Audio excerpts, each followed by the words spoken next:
我居然穿越到了大景朝，乾皇59年，饥荒瘟疫，民不聊生，人死鬼活，妖魔纵横。穿越到这种世界，活着都难，而且还成了一名缝尸人，专门给破损的尸体缝合好。做这老阴门的生意，一不小心就会失踪、暴毙、染病、不祥、疯魔，结局很阴间。20号缝尸部空缺，20号缝尸部空缺。但没办法，缝尸铺是礼部和太医院专门设立的尸体处理部门，今天说不干，明天就得掉脑袋。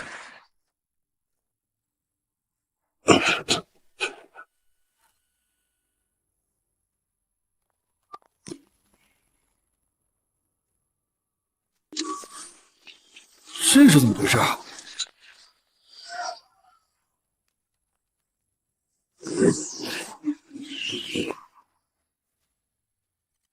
以往调案失误，可观看案失录上记录的尸体生平，获得奖励。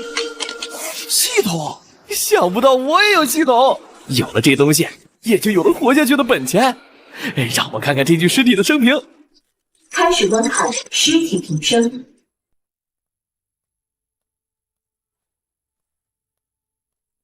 高员外是个大善人，今天又在义庄施粥救治难民呢，这有好多次了吧？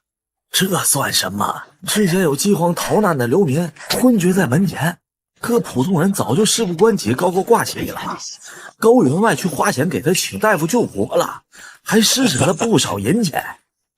可惜这么好的人，女儿却是个呆傻子，26、7了，还像3岁孩童。说话含糊不清，口舌流涎，排泄失禁。小姐也是运气好，换做其他人呀，哪会养到现在呀？高员外真是个大好人。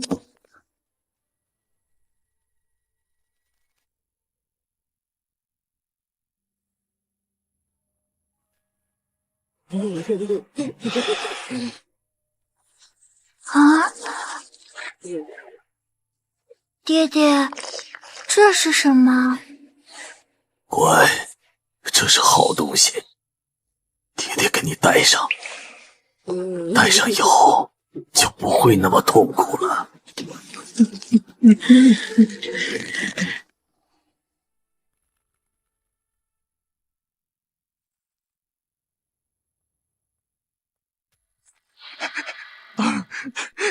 杀人了！杀人了！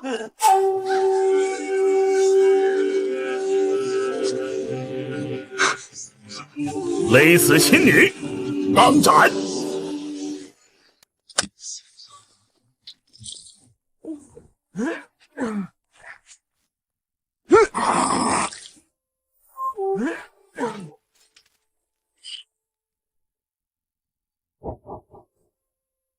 唉，久病床前无孝子啊！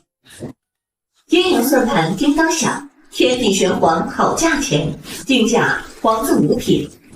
麦石路的定价级别从高到低分别为天地玄黄4级，每级又分9品，定价黄字5品，看起来不高啊。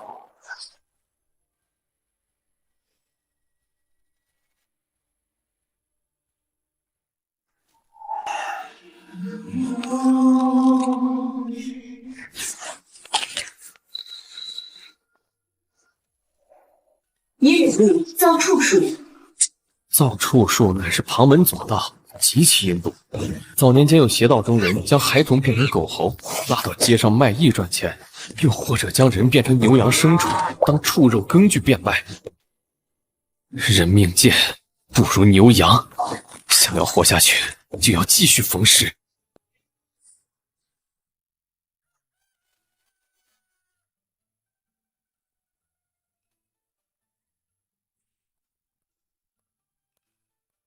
日主阳，夜主阴，只有晚上有阴气的时候，才能找到三魂七魄进行缝尸。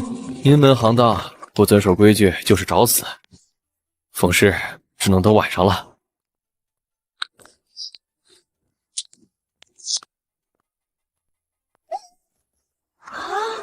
看那一脸菜色，形如枯槁活尸，一看就知道是大烟抽多了。这是的，人命贱。之前我还见过一个没钱抽大烟，自个儿找绳子吊死的。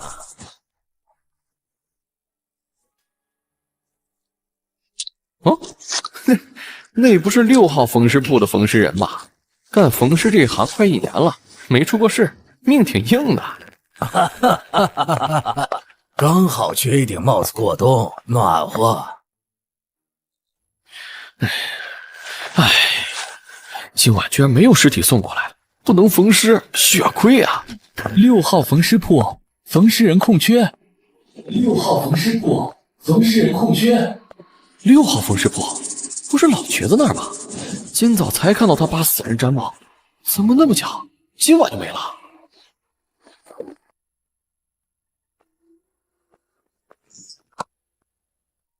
哎，官爷，什么情况？搞不清楚，昨晚没给6号缝尸铺分配尸体的呀。会不会是人祸？可这手段也着实残忍啊，头盖骨都没了。2位官爷，昨天我看到老瘸子当街扒一个死人的毡帽，不知道和这事有没有关系？走，去看看。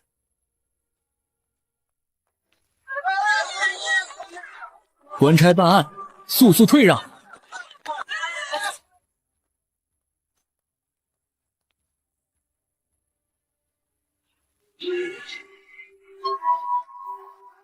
毡帽怎么在他头上？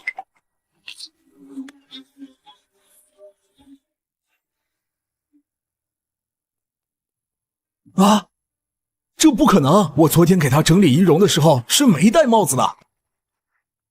尸体是我们抬进棺材的，绝对不会有戴帽子。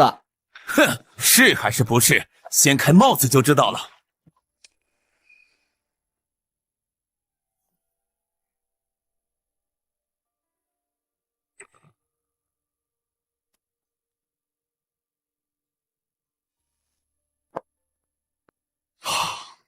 这不是老瘸子丢的头盖骨吗？好家伙，让你摘人家的帽子，人家找上门来了吧？就是手就有点大，连头盖骨都掀了。头盖骨也找回来了，今晚你就把老瘸子的尸体给缝了。此事非人所为，半夜记得锁好门窗，万事小心。知道了。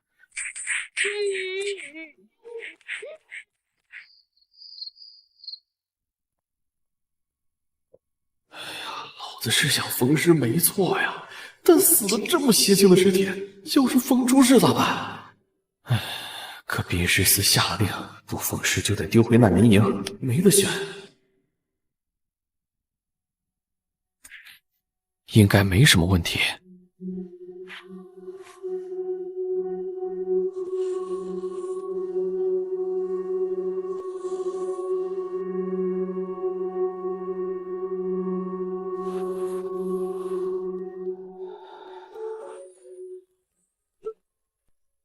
开始观看尸体生平。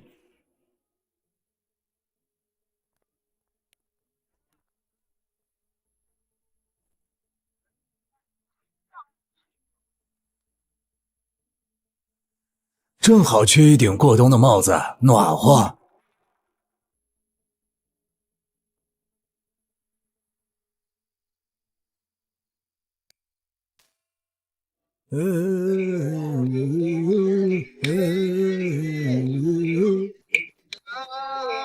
谁呀？三更半夜的敲什么敲？把帽子还给我！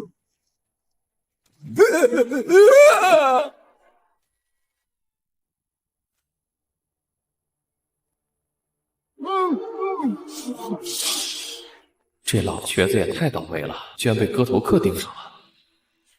定价黄色物品，原物缝尸真图录。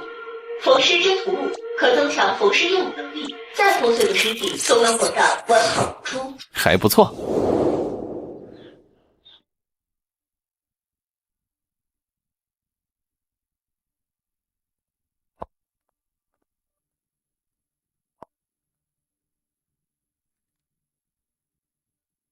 案犯割头客在京城犯下12桩杀人罪状，死者皆被割掉头皮，手段残忍，罪大恶极。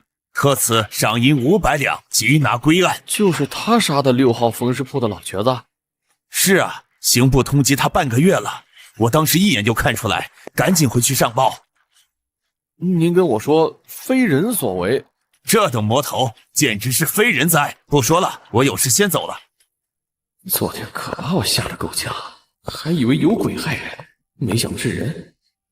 只不过这通缉令上的画像有些不对呀，到时候要是问我怎么知道的，我说不出来，不得让我享受刑部大佬的按摩手段。事已至此，先回去吧。唉，今晚没分配尸体，又是血亏的一天。里面有没有人？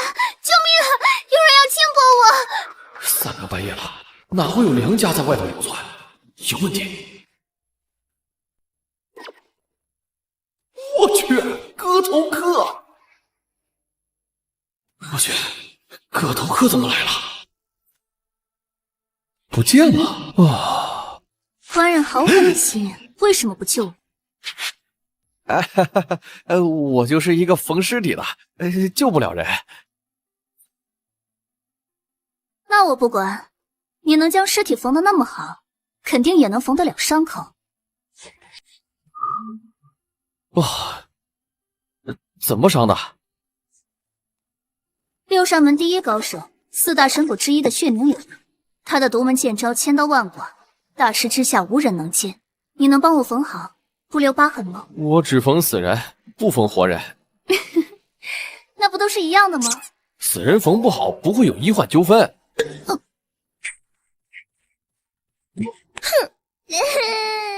你可以试试嘛，只要尽心帮我缝，无论好坏，江湖规矩，有恩必报。你那么讲义气，怎么还犯下那么多大案？京城那12个人的头皮都是被你割的吧？啊，人在江湖，身不由己，我也只是奉师命诛恶贼的杀手而已。前几日有个捕快死在曹帮手里，还有刑部尚书领命2个月必捉拿割头客，怎么看都好像和朝内的洋务党买办之事有瓜葛，还是少碰为好。提前说好了，缝伤归缝伤，别碰瓷，缝好了就走，我也不需要你报恩。难道本姑娘魅力消失了？怎么这个家伙非要赶我走？可恶！不过本姑娘有恩必报。好了，过来躺下吧。这好像是放尸体的冷榻，你让我躺这上面缝？在这上面我比较熟悉，有手感。这个家伙！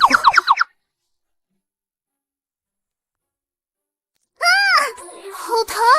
你没有时间醉？我专业缝尸体的，哪用得着那东西啊？我怕疼，有没有什么不疼的办法？这个。才不用你的擀面杖。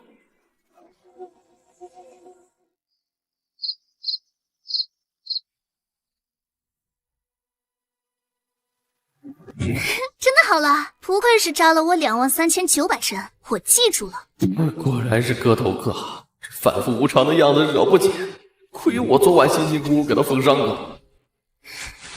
我好看吗？以后我再也不缝活人了，一点奖励都没有，还是尸体像。哎，你得了吧，连尸体都不如，尸体都比你有用。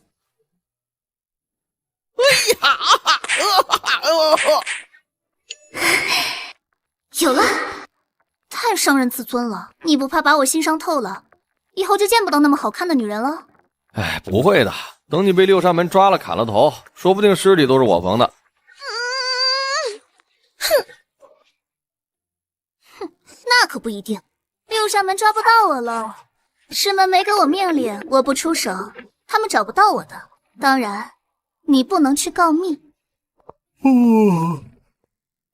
放心吧，我对你那点赏金没兴趣。姑娘，请离开吧。脑子有病才去为了那1000两卷入这滩不知深浅的浑水。每天烧点摊借银，修身养性，闲的时候去茶楼听听书，不香吗？这割头客浑身上下都是麻烦，还是不碰触为妙。哼，我走了。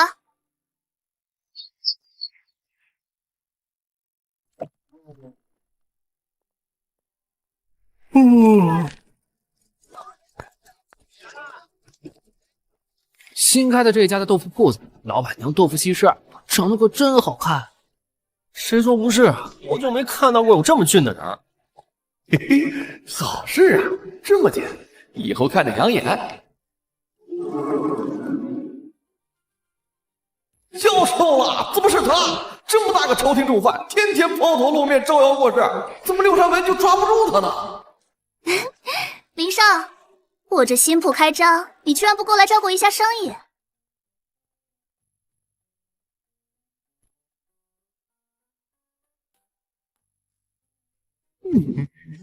造孽呀！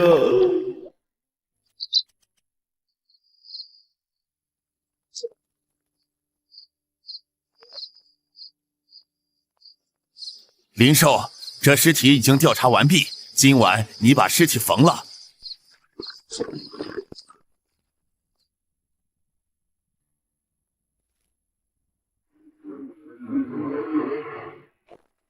这不是之前暴毙的20号缝尸铺缝尸人吗？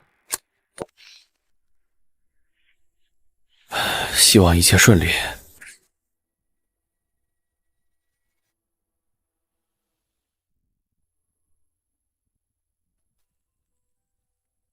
唉，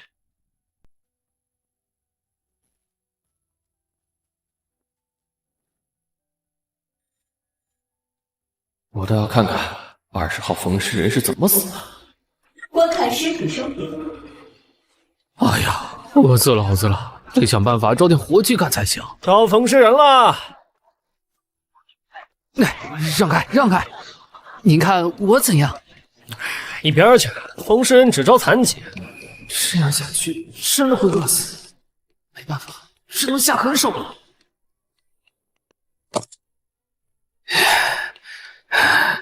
你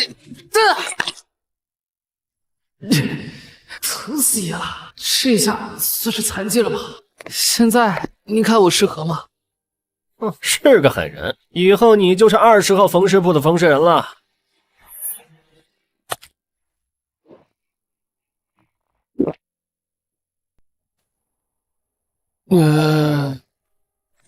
20号缝尸人，今晚这具尸体交给你缝，当心一些。据说这尸体是个盗墓贼来着。爷，放心。算了，尽快缝完睡觉去。真麻烦。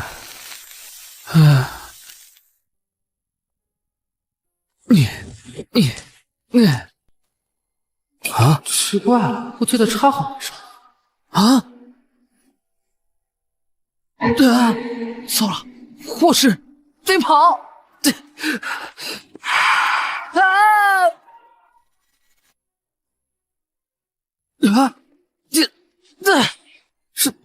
这是怎么回事？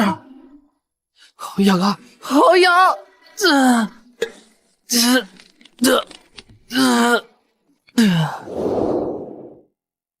这死法好生邪性。阴阳算盘叮当响，天地玄黄好价钱，定价皇赠五品，你领悟鲁班书假体人代之术。鲁班书有意思，我来试试看。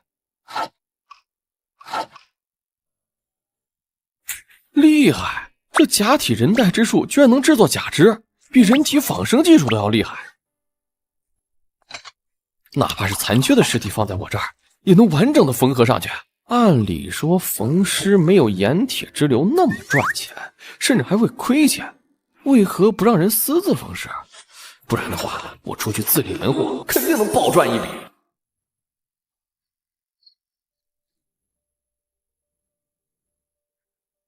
你获得狗皮膏1天，你获得大理丸1颗，你领悟探云手，你领悟开锁术。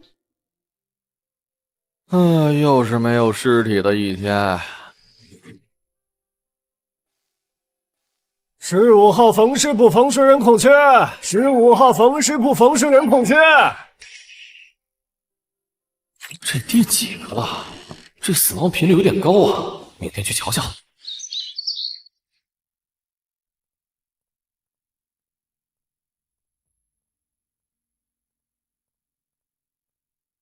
往日缝尸铺出事，在殡尸司的人不在现场的时候，都会紧闭房门，这次居然是开着呢，有点古怪。居然没人！15号缝尸铺的缝尸人不是死在铺子里的。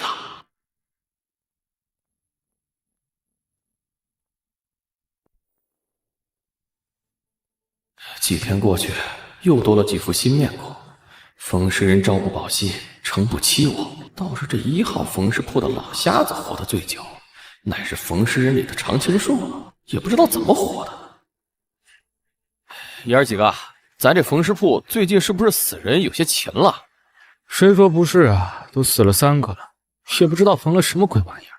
我倒是知道一些。昨儿下午，15号被兵师司的官爷喊去兵师司的，然后没了。这么一说，我就想起来了，18号好像也是这样。这兵师司现在就是催命符啊！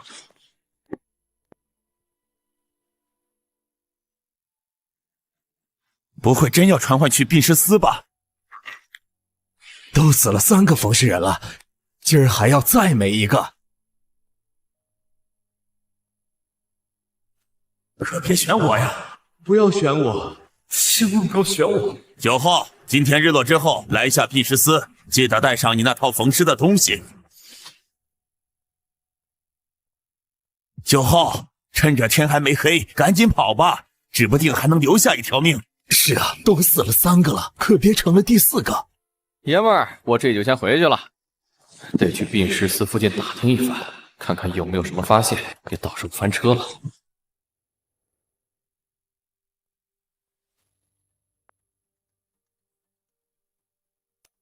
昨晚可看到病尸司有什么人出入的？哎，看到了，看到了。昨晚有个缝尸人进了兵师司里头，没多久就被人抬去了一庄，满脸都是血道子，可让鬼挠了似的，太吓人了。连续死了3个缝尸人，恐怕是去缝那具会抓人手腕的盗墓贼尸体。又是一个缝尸人，今晚要死第4个了。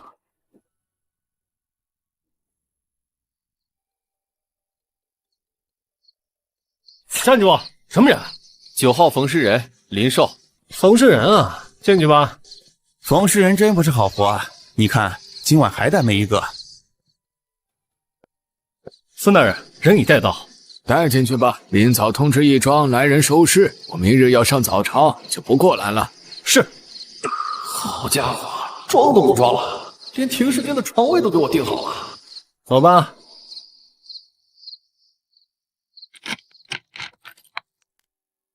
好了，进去把那具尸体缝了。好的。这尸体好重的邪气，跑那么快，是见鬼了吗？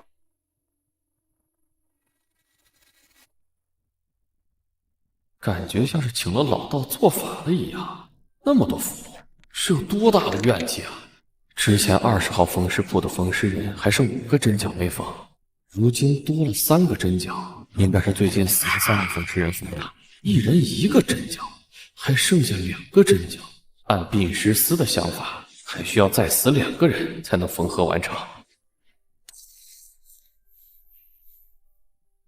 果然邪门儿。可惜今晚不缝也得缝，哼哼，幸好我早有准备，刚好试试我的假体人带之术。这尸体不是会抓人手腕吗？我用这假体人带之术制作的假肢缝合，看你怎么抓。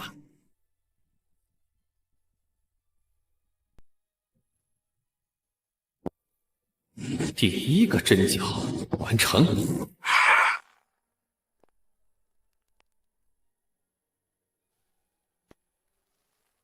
这么邪性，难怪死了那么多缝尸人，可惜遇到了我啊！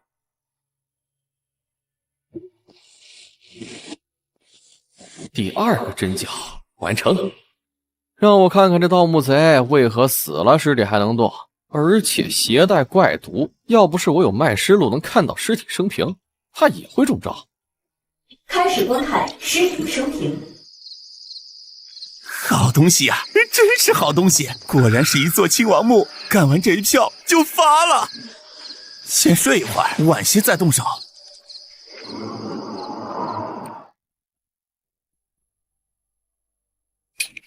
我去，这是哪儿？怎么给我干到青铜棺里了？ 9号，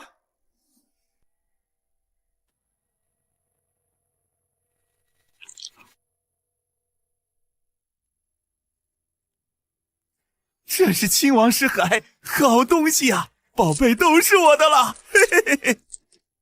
得赶紧开溜，把宝贝卖个好价钱。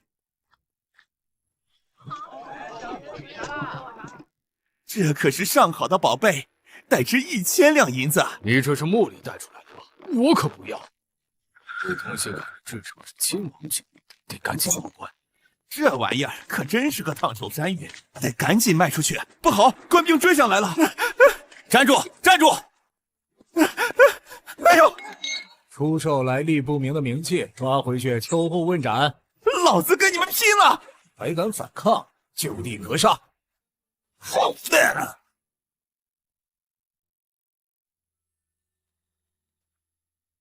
阴阳算盘叮当响，天地玄黄好价钱，定价皇子一品，定价还挺高，这趟不亏。已获得埋人产。埋人产可以通过不断的埋人，提升埋人产的等级。也就是说，只要人埋的够多，那以后就能成为真正的神兵利器。可惜不是刀剑什么的，铲子还是不够帅气啊。什么？还有？阴阳算盘叮当响，天地玄黄好价钱，定价天子3品。怎么可能？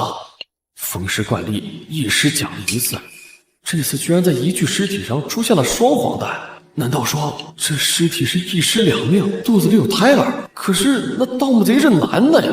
还有什么样的尸体才能定价天子3品？神仙转世？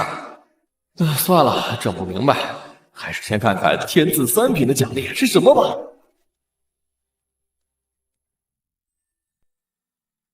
已获得藏经，厉害呀！只需要在心中默念藏经，就能牵引周围的气，运行周天。1个周天便增长1天功力，而且修炼速度会随着风水格局的变化而增强。只要风水格局越好，修炼就越快。回去后就好好布置一下风水。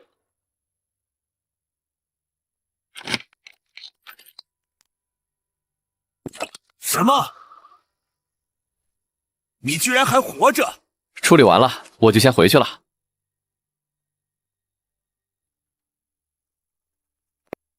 禀报大人，今天的冯尸人没死。居然没死，还缝好了尸体。是的，下官检查过了，尸体已经可以安排下葬，就是不知道9号冯尸人如何处理。那尸体上有邪祟，命煞之人才能镇得住。想来这9号冯尸人有天煞孤星的煞气，所以能活下来。这种人才对我们兵师司有益。你去将9号冯尸铺的尸体调配额度调高，和1号冯尸铺同级。以后一些有问题的尸体也送到9号铺去吧。是。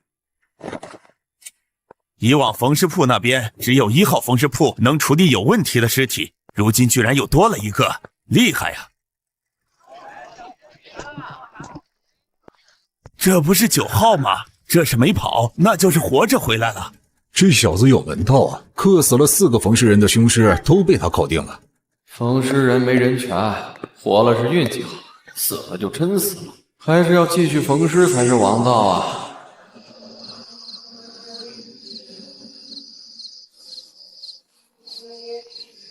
因获得伤寒杂病论，你领悟了医术伤寒杂病论。观人看相，望闻问切，有了这医术，我也算得上一名国手了。不会是另一个个头客吧？不过我已是今非昔比。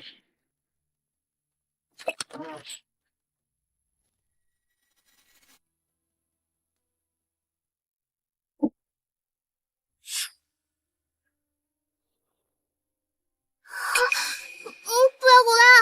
再过来我就脚疼了。你先说说，这大晚上为什么要翻墙过来，离家出走？姐姐为了给我看病，已经耽误了太多，我不想拖累她了。在下无能为力。郎中，郎中，姐姐。原来是青城茶楼夏掌柜的妹妹。都是邻里，我帮你看看吧。你是郎中？不是，但我会看病。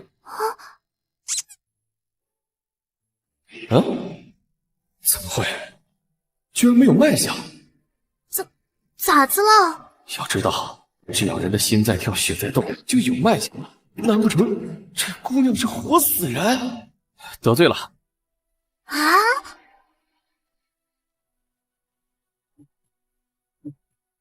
还好有心跳，算是活人。我无意中听到我姐说，我那边是大仙下的邪祟，郎中治不了，要找大仙姐才行。你可不要跟我姐说，是我偷听的。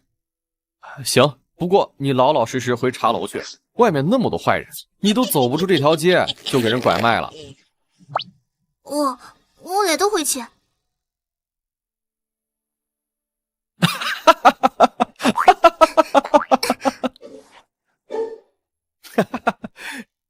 只要你开口，我就帮你进去。不要，娘说男女授受不亲，女儿有了继父之妻，就要跟人家当婆娘了。再等就天亮了，到时候你姐找不到你，那可就……好嘛。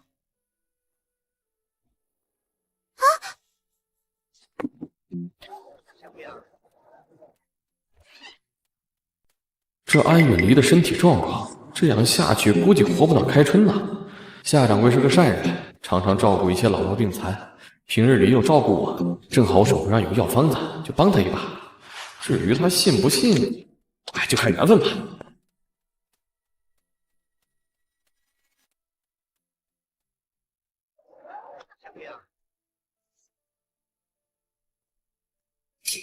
这是一张药方。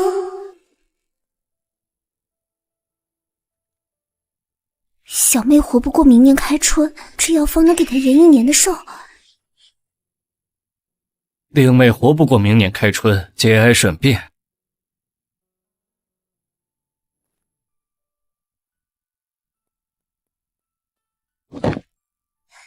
谢谢高人救命之恩。这就是四象风水术嘛，能通过风水格局的变化，让我修行速度大增。左青龙为贵为生，一流水生机，摆放几盆植物可代表生机之意。右白虎为财，放个木头雕刻的招财猫正好。后玄武讲究有山环绕，前朱雀讲究透彻明亮，写字在灯笼上也能扩展一些业务。正好埋人产也需要通过埋人升级。20年功力已成。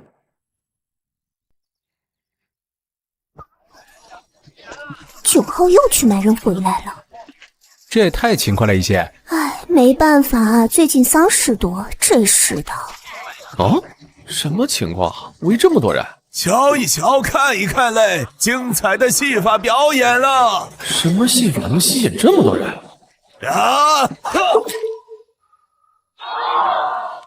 天啊，真砍了，不会出事吧？这头都掉下来了，还能接回去？放心，只要各位看官的赏钱到位，我就给我儿子的头接上。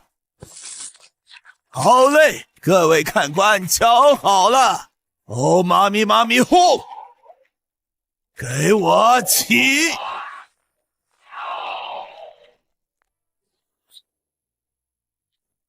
哈哈，我活了！看来这老汉有点本事。哼，好，再来一次。对，再来一次，有赏。行，看好了。哦，妈咪妈咪呼，起！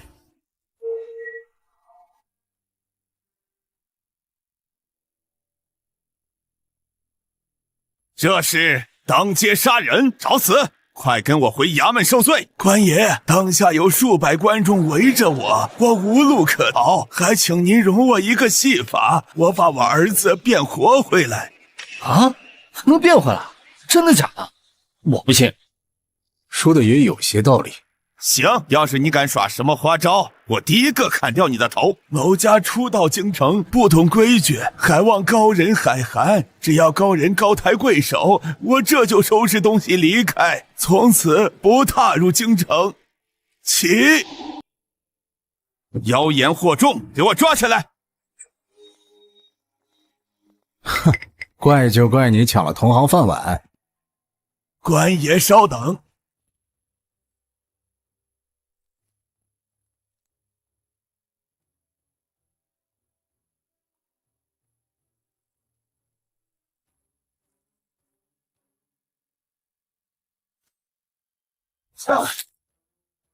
儿啊，给我起来！怎么可能？我明明已经……啊！要人莫走！你这什么有法邪道？儿啊，爹这就带你走。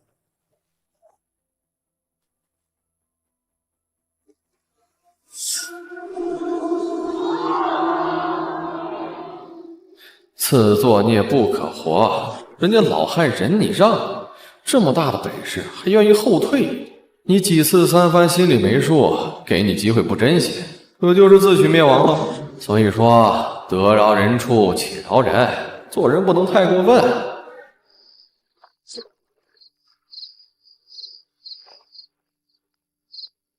这是今晚需要缝的尸体。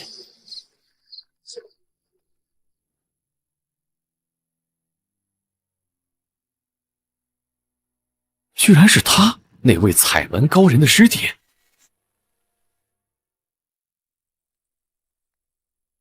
平平无奇的一生，学艺出师，然后到京城卖弄戏法，最终却因看到那对父子生意兴隆，夺了门月，眼红出手，落得个瓜熟头落。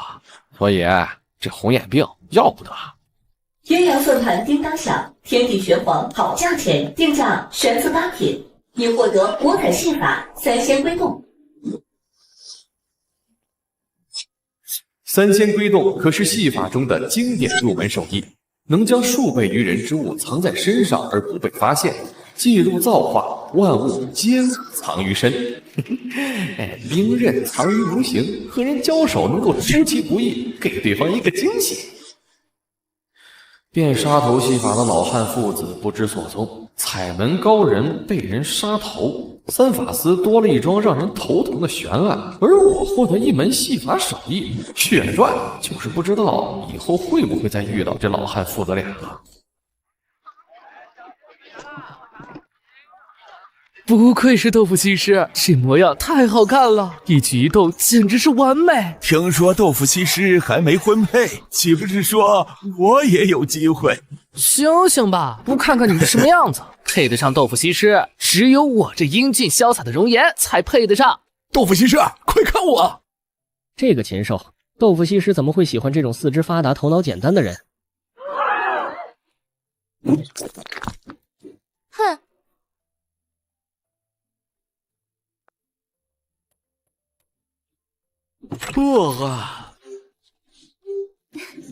林少，吃豆腐花。啊！谢谢。割头客被抓到了，明日在菜市口斩首示众。真的抓到了，太好了！明天我要去亲眼看他被砍头。割头客不就在这里啊？那抓到的割头客是谁？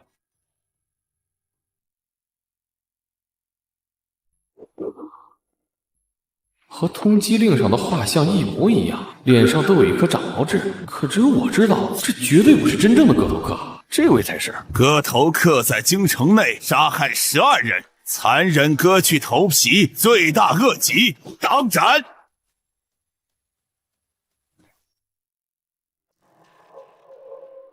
你当初为什么杀了那么多人？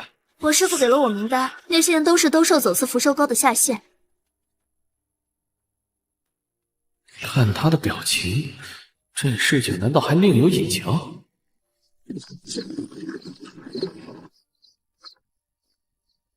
这是今晚需要缝的尸体，是那个假的割头客尸体。我倒要看看这个假的割头客是个什么情况。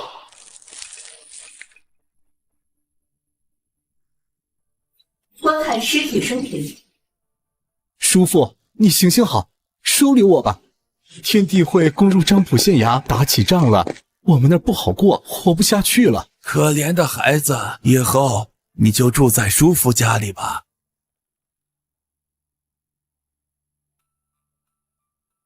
叔父应该有钱。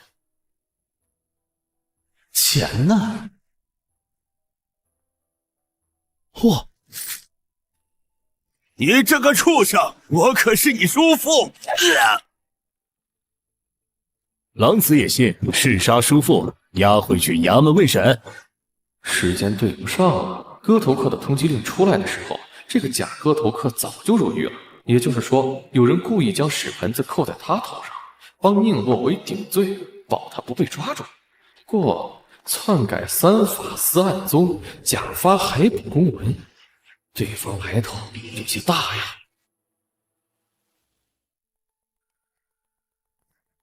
假发海捕公文，替宁洛为掩埋踪迹，非一般人能做到。大景太祖历朝之初，军强国壮，引万国来朝，盛世开关，互通商埠，赚取外邦银财。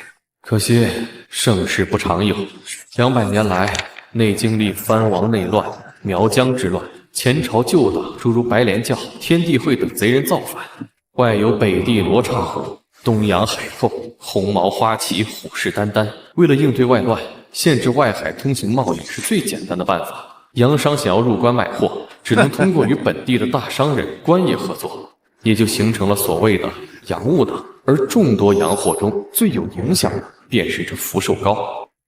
一旦染上，亏空了余财，卖儿卖女，倾家荡产，最终落得横死街头。3公6部忧国忧民的忠臣几次上奏，弹劾几个洋务党人，可惜都以证据不足驳回。想弹劾就要证据。如今京城出现一个割头客，连杀了12个走私贩卖福寿膏的下线，肯定引起了洋务党的警惕。为了避免割头客被抓，找了个替罪羊。不过宁洛威应该是危险了，洋务党为了杜绝名单信息泄露的风险，肯定会偷偷找到他这个真割头客，杀掉。泱泱大景，我之将亡。不过与我无关。坐看风起云涌时，总有新人换旧人。你获得2颗蛇胆，你获得2颗熊胆，你领悟了庖丁解牛法，你领悟龟蛇术。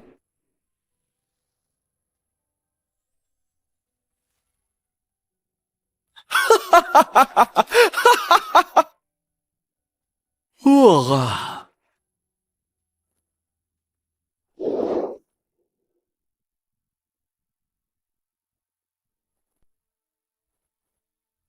亮出信物来。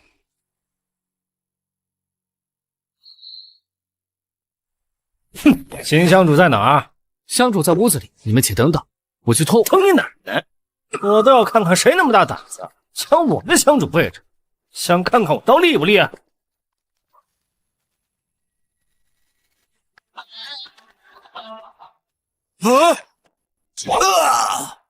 是大铡刀的锡纸长，起码有100斤，恐怖！参见新乡主。记住，我鬼煞人屠张天恨，以后就是这京城白莲教众的乡主。什么？居然是鬼煞人屠这个大煞星！完蛋了！3天3夜将一城之人屠尽，总坛把这个疯子弄过来，是想将京城也屠杀干净吗？你们在京城都干了什么？回乡主，奉总坛密令，在京城烟花柳巷中安插天刑，制造内乱。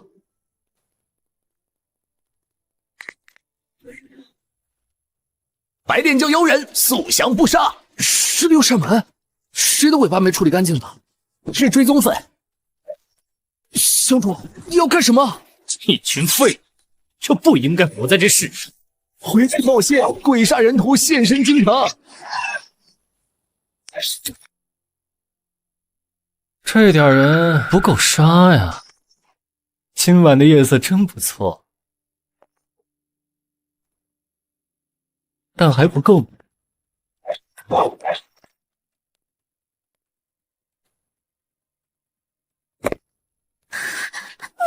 不要过来！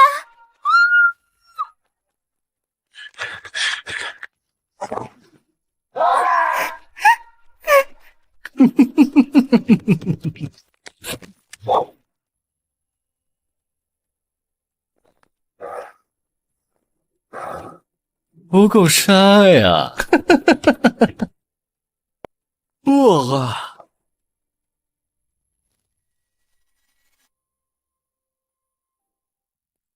不好了，不好了！鬼煞人屠来犯！什么？是鬼煞人屠这个煞星，速度去请神捕回京支援！我们六扇门顶尖战力4大神捕离京办事，剩下的捕快根本无力对付鬼煞人屠，快去请京畿的步军营支援！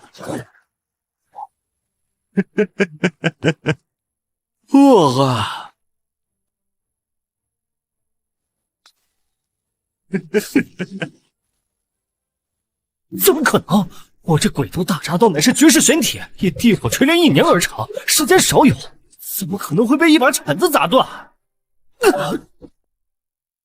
这刚才没收住力，砸狠了，应该不会出人命吧？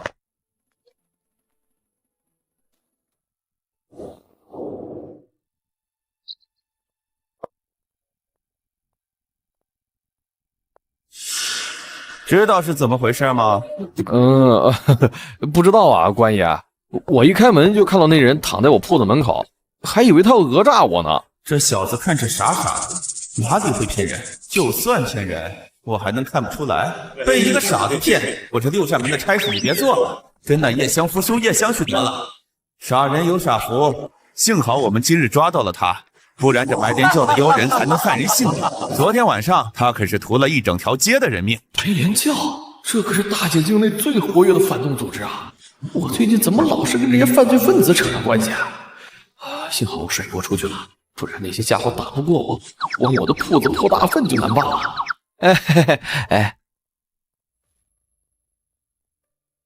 鬼煞人屠的位置在哪儿？回禀大人，鬼煞人屠已经被捉拿归案了，此时正在牢里呢。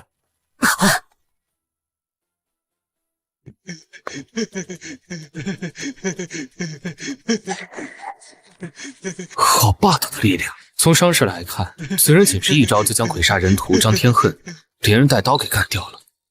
怎么样？要是你和鬼煞人屠交手，要几招？3招。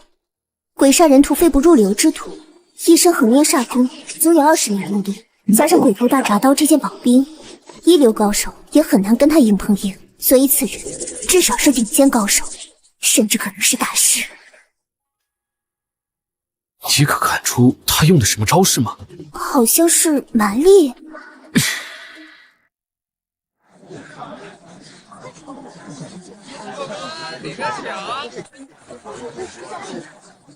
哎，这白莲教妖人屠街搞得那么多死人，咱又得忙起来了。哎，这死的明明白白的算好了的，最怕那些死的不明不白的。马上就到秋闱了，等宫院一看，不知道又要死多少人。哦，怎么个说法？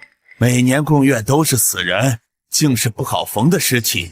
往年秋闱也是缝尸人死得最多的时候。秋闱可是大景朝国考啊，怎么听起来那么邪门？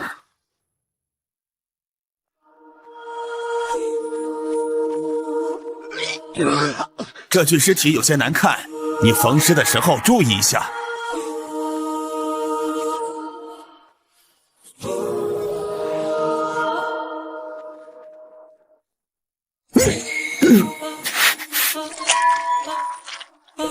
这是天刑，此病向来盛行于闽地一带，北边少见。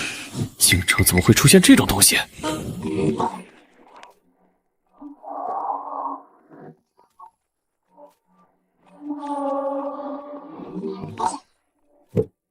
让我看看这天刑的来路，免得不明不白被染上了，那就完蛋了。观看尸体生平。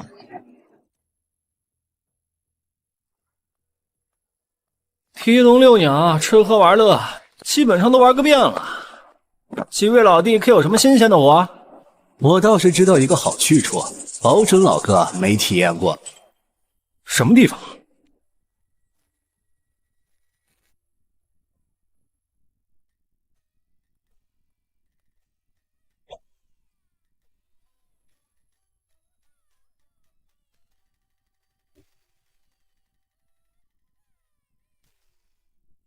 哦，真的灵人。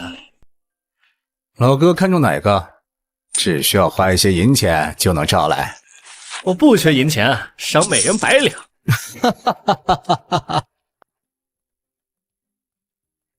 多谢这位公子赏钱。你是相公？这八大胡同和一般的勾栏不同，不光侠妓还侠游，朝上的许多官员可都是这里的常客呢。看着也是别有风味。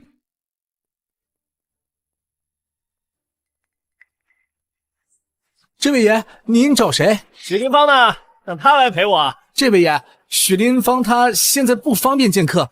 什么不方便啊？我在他身上花了那么多银钱，难道他还想当白眼狼骗我银钱？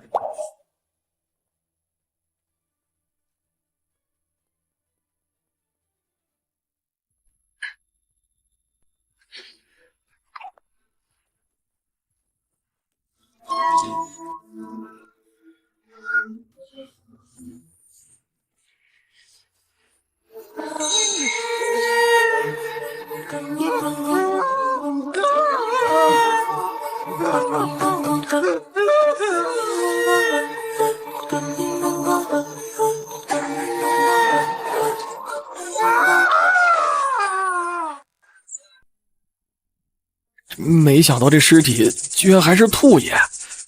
不过要找出天行的来路，那位叫许林芳的相公正是关键。鸳鸯算盘叮当响，天地玄黄好价钱，竞价玄色6品，已获得6级不生药液。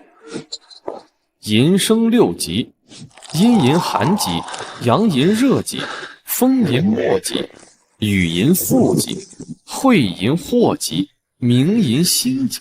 这6级代表所有疾病，将此药液浸泡身体，可练就6级不生体，从此不生疾病。已领悟6级不生体。有了这6级不生体，也不用担心染上天行了，正好可以去放心查看一下天行的源头。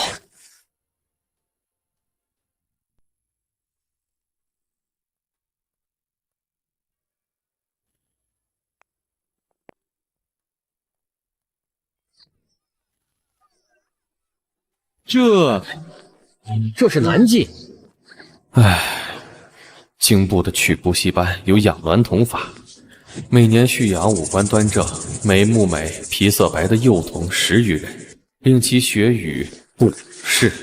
清晨以淡肉汁敷面，喝蛋清、汤肴；夜里则以药物敷遍身体，唯独留手脚不敷，泄去火毒。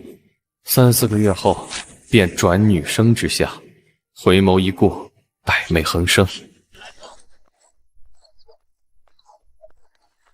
这位爷看上了我们戏班子哪位姑娘？我给您叫过来。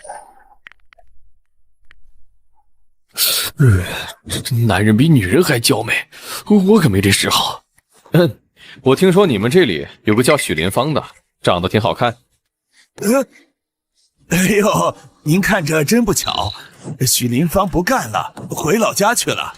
您再看看有没有相中的。就她吧。这位爷，小婢是……将手伸过来。看着正正经经的，还不是急色？没两句话就要摸手了，这家伙有病吧？来这八大胡同不看色看病？果然没错，是天行。我去上个茅房，失陪一下。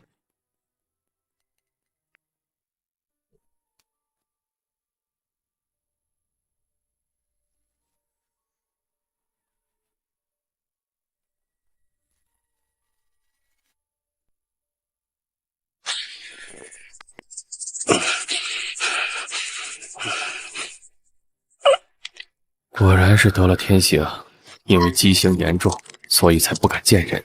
这八大胡同的同仁堂已经是一个大型感染源了。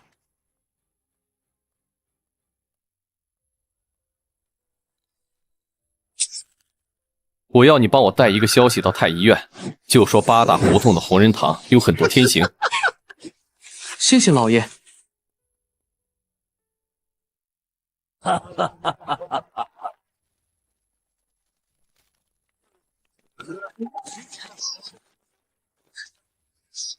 诸位官爷可是来错了地方，咱这地儿背后可不是没人的。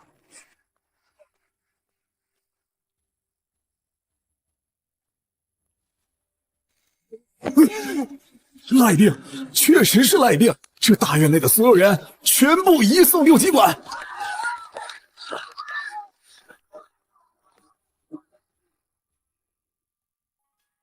天行是赖病，也称为麻风病，极其可怕，会导致人残疾、身体畸形，还有就是极具传染性。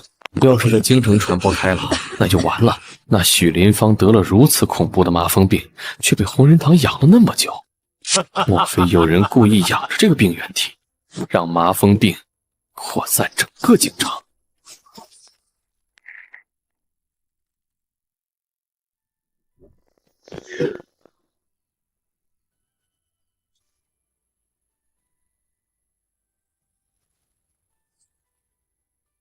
藏经是通过风水布局影响修炼速度，而这风水不仅限于9号风师铺，整条菜市口街、整个京城，甚至大几万里疆土都在这风水局之中。前几日京城有赖病风险，风水险修，如今去险存生，风水格局变好，修炼速度自然更快了。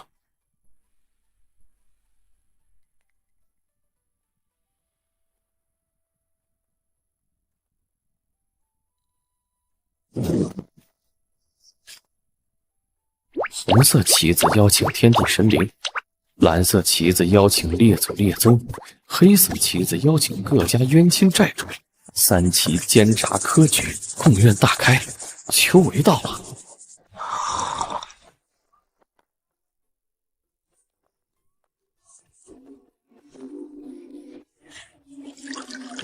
9号，别乱花钱，好好攒起来。那豆腐西施不是对你有意思吗？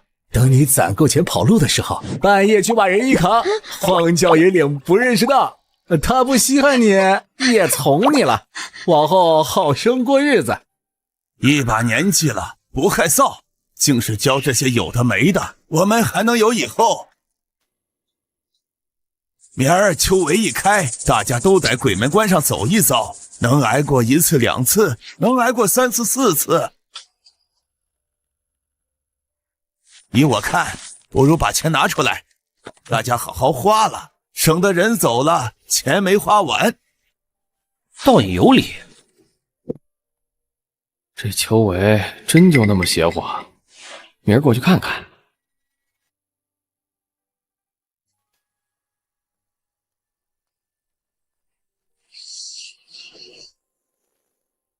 啊，不是说秋闱科举十分邪门吗？还没到时候。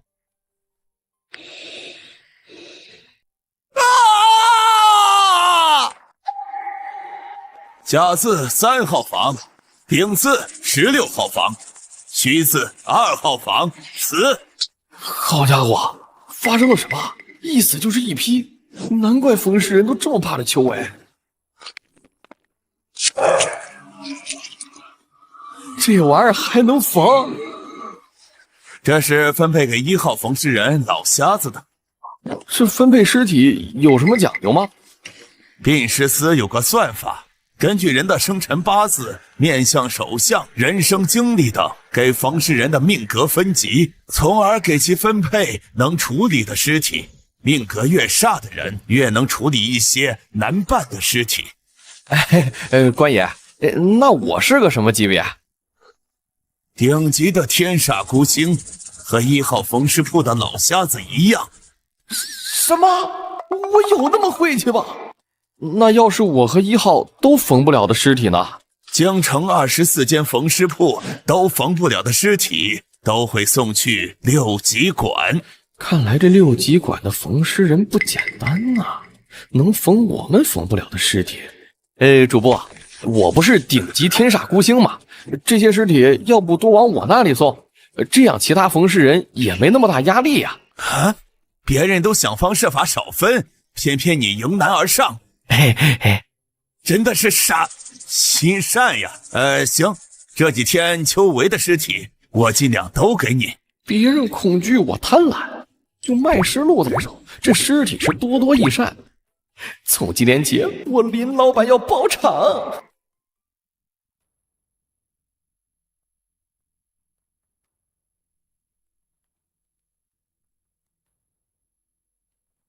让我看看考生是怎么死的。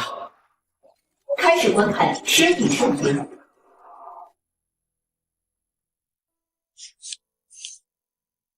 我读了一辈子圣贤书，父母熬死了，一辈子穷苦潦倒，考了几十年，一次举人都没中，这次一定会中。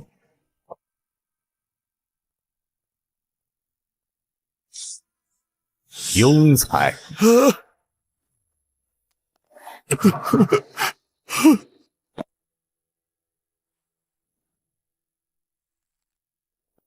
考场之中，考官还能随意评断考生文章，此事总觉得有些古怪。麦师路定价黄色3品，获得八股文写作通论1部，能让人写出一篇对仗工整的八股文，可惜没啥用，只能吃灰了。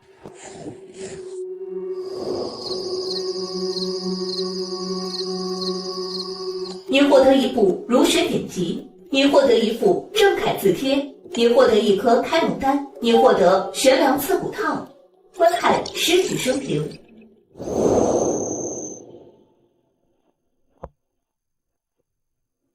勉强可中。我中举了，哈哈，我中举了！世事如梦，执念太深，真假难分，到头来也不过是沦为下者。不过这些灰衣人似乎并非考官，莫非这世上真的有鬼？麦师路定价玄等5品，获得1碗黄粱饭。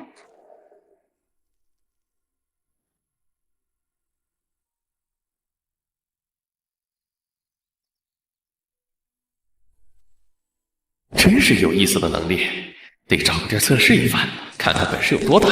不过这能力测试有些风险，若是不灵光，容易社会性死亡，所以最好找一个合适的地方。即便能力不灵光，也能处理干净。哎，潜水部曹帮老大翁德言的地盘不错，这家伙和杨务等合作走私福寿膏，就算我测试失败了，一铲将目击者拍成脑瘫，也没什么心理负担。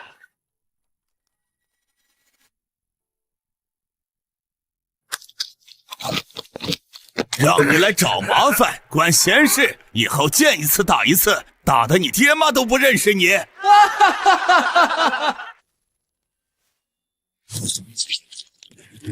好一个六扇门第一高手，顶尖高手行列，你确实是第一人，可惜再强也不是大师对手。听说刚收到密报，曹帮有大师高手来见，现在已经进城。哈哈哈哈哈哈！翁德言，别以为有大师撑腰就可以肆意妄为。你曹帮走私福寿膏，打杀我6扇门兄弟，等福寿膏案子结束，我亲自来送你一程。好大的官威！我今儿还就告诉你们6扇门，我潜水部200多个弟兄，各顶各的好手，你们敢来招惹，来一次打一次！不好了，老大，咱兄弟被人打了！你不会带兄弟打回去？带了，200多号弟兄都被干躺了。什么？何方高手来犯我曹帮？忘了，就记得有一片黄粱地，泛着茫茫金色的两海，让所有人去找，掘地3尺也要把它找出来。听说没有？现在潜水部曹帮的翁德言正带人满大街骂街找那黄粱仙人呢。怎么回事？什么黄粱仙人？大家族说是黄粱仙人下凡惩戒曹帮。这黄粱一梦能力啊，就如同一个面具，能隐藏我的身份。只要开启黄粱一梦，我的身影就不会留在任何人的记忆里。见过我的人只会记得看到一片黄粱地，可以说是杀人放火的不二法门。幸好啊，我底线高。这可如何是好？小哥，我来帮你。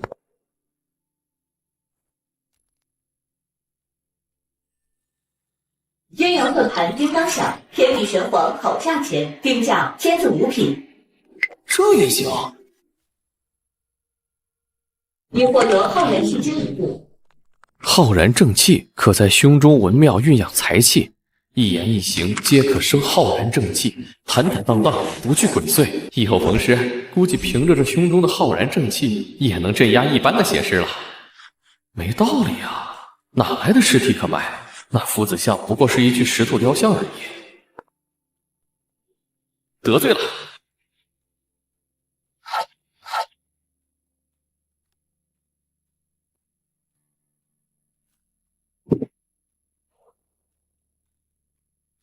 没动静，看来不是疯雕像就行。贡院门口那个夫子像或许有什么特殊之处。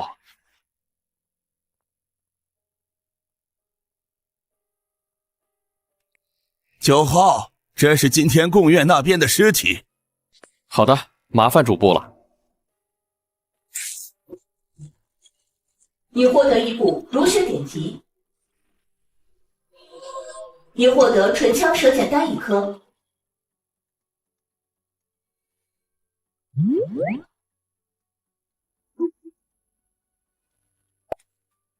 已获得传道授业尺1把。这功用有意思，找地试试。不知道有没有用。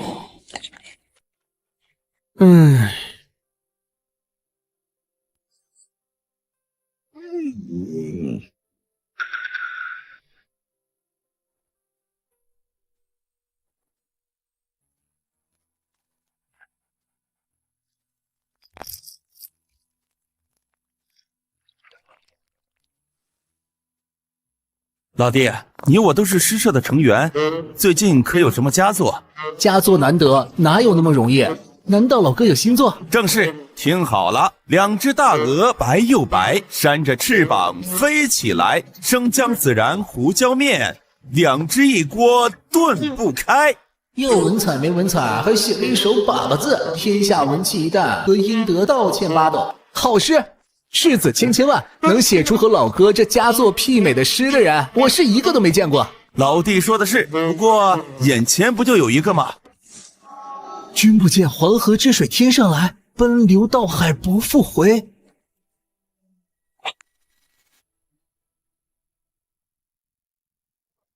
好句啊，意境奇瑰，真乃惊世大才。你看这字体，刚劲有力，句好，字也好，就是怎么有一股尿骚味儿？哈哈哈哈哈哈！这你可问对人了。你看那边是不是正是这位惊世大才？一只大黑狗撒尿刺出千古绝句，这他娘的是什么神迹？老弟，咋办？若不请狗兄上座。狗兄喝酒，狗兄吃肉。狗兄有没有兴趣加入我们的诗社？传道授业，醍醐灌顶，即使是条狗也能学会。以我目前的才气，只能传授一些简单的唐诗宋词、书法等小知识。可惜其他江湖术局限性太大，等以后才气壮大了，我会的东西都能传授。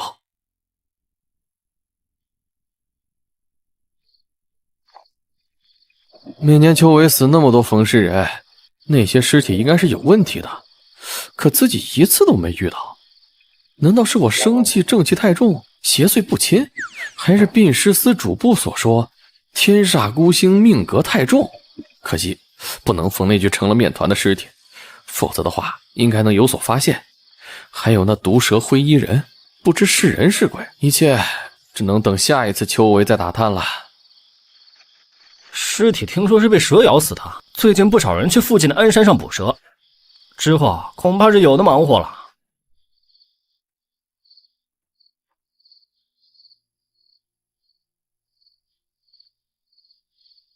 从这伤口来看，也不像是被蛇咬的呀。胸腔五脏空空，骨肉不存，像是被动物吃干净了内脏血肉，看起来有些邪门啊。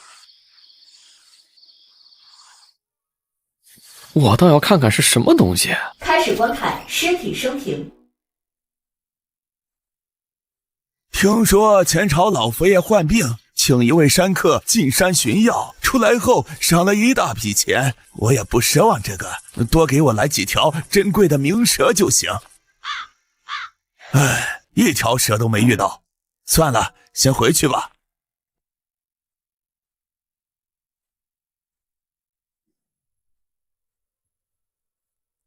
糟糕，找不着路了！我去，这给我干哪来了？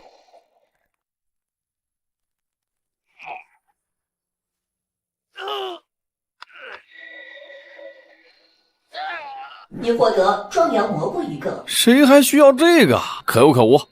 奇怪了，那山客最后看到坟头窜出的黑影，难道是诈尸了不成？算了，鞍山和我没什么关系，赶明儿去早市买几条鱼回来。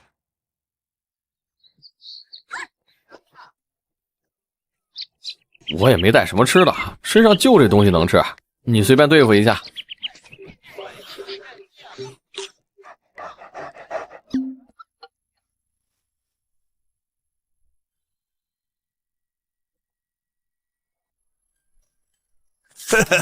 狗爷，坏事了！上次斗狗给咱熬狗抬身价找的小土狗不是跑了一条吗？今儿我去狗场喂食，发现它偷偷钻洞溜进了狗场。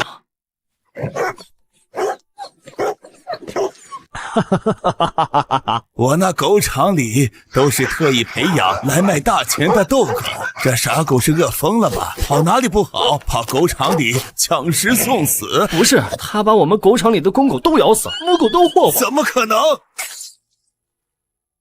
哎呦，我的钱呀！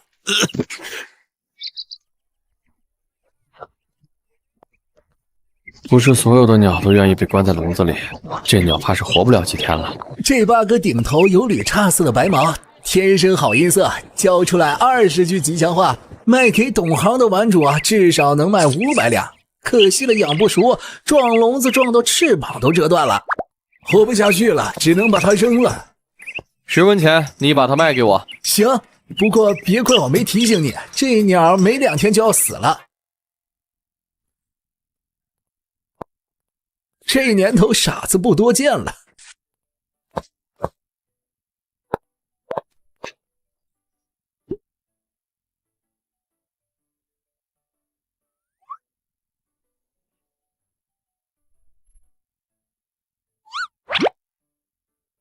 哼，听好了，以后我也不把你关在笼子里，你每天能在这屋子里随便飞，我管你吃喝。要是听懂了，就落在我肩膀上。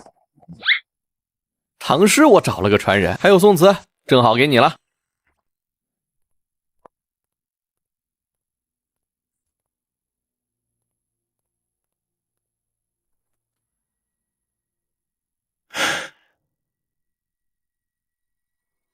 一模一样的死法，五脏六腑、骨头、血肉都被啃食干净，皮肤上也有类似动物的牙印，怕是鞍山上的妖怪作祟。鞋底有煤灰，不过鞍山有美景，供应全京城的煤。这掌柜若是去过鞍山，鞋底有煤灰不奇怪。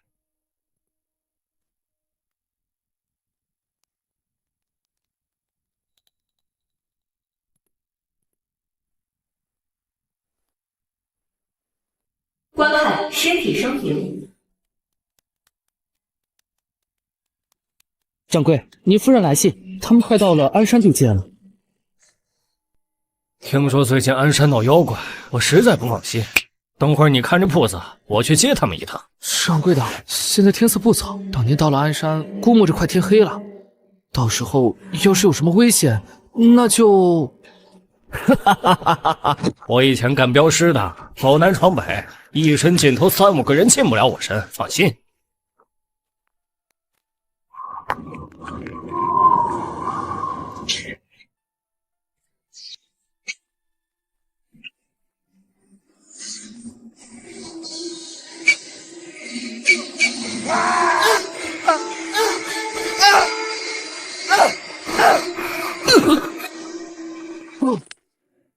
天阳算盘叮当响，天地玄黄好价钱，定价玄字4品。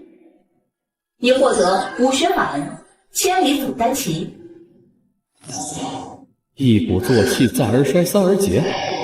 这法门是一门攻伐气势的技巧，越胜气势越强，功力能够源源不断，有种独行无畏之感。不愧是做过镖师的，一身好把式，能抵挡一会儿，所以才看到那一簇黄毛。再结合那些牙印，凶手也就差不多水落石出了。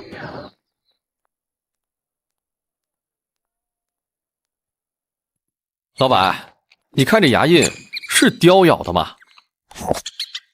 不是，这是黄皮子咬的。这黄皮子，他吃人吗？吃人？这你就要去问养这玩意的人了。黄皮子丑不拉几的，很少有人买，只有那些咒人的、跳大神的、出马仙的才喜欢养这玩意。你知道哪里能找到这些看事先生吗？我不知道，不过听说狗爷认识一个看事儿的，只是不知被哪窜出来的小土狗把他那一窝纯种斗狗给霍霍了，纯种变成了串串，现在气得躺在病床上不见客。哎，那可真倒霉。看来想找出马仙，还得落在这狗爷身上。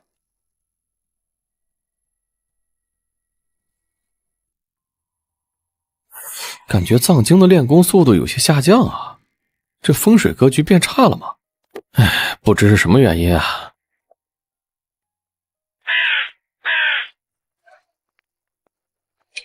可恶，今天我跑了几个煤铺子，煤价又贴上去了，说什么鞍山闹妖怪，煤产出少了，我看他们就是囤煤售卖。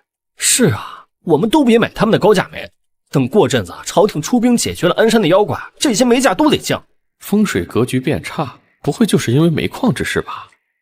哎，算了，还是提前买够过冬的煤矿吧，反正我也不缺钱。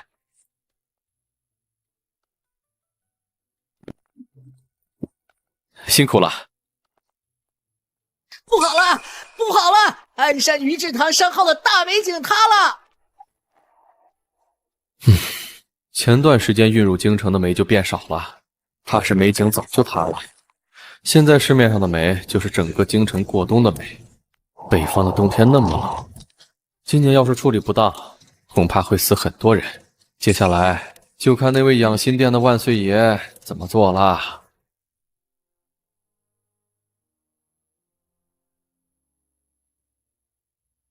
万岁爷，鞍山矿井坍塌，今年出煤量只有去年4成。余志堂刻意隐瞒坍塌消息，哄抬煤价，百姓怨声载道，今年恐怕会冻死不少人呀。刘爱卿真的大好江山，怎么每日从你嘴里说出来，总是民不聊生的？万岁爷恕罪，刘大人体察民情是好意，就是有爱夸大其词的毛病。我大景国富力强，怎么可能会发生百姓冻死的事儿呢？哼！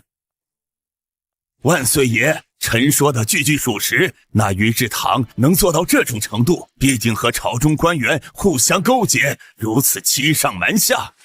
朕会被欺上瞒下？你当朕是昏君？微臣不敢。刘大人，煤不够用可以烧木头，万岁爷早就想好了。玉人有10亩林场，万岁开恩，便让百姓砍了去当柴烧，熬过这个冬天。还是何枕知朕心意，刘松你这庸才，多跟何枕学学。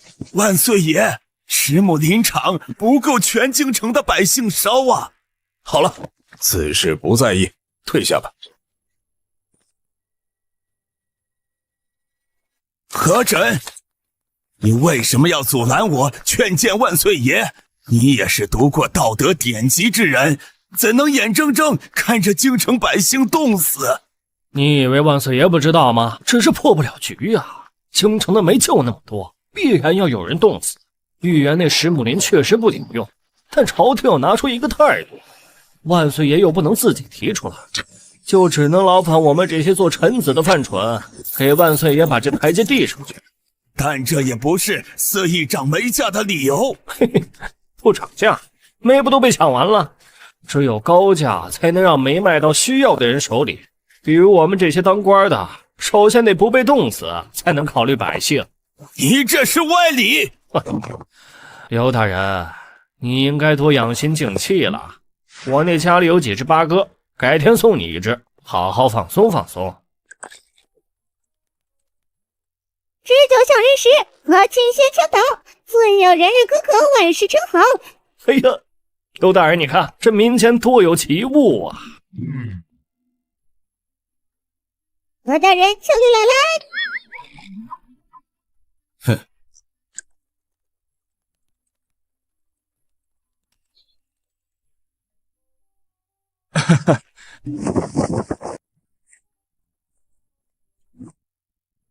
小驴来了，小驴来了，小驴来了。小九，你从哪儿弄来这么一只隼鸟？10文钱买的，看来是养废了，改天把它炖了吃。恭喜发财，恭喜发财！哈哈哈哈哈！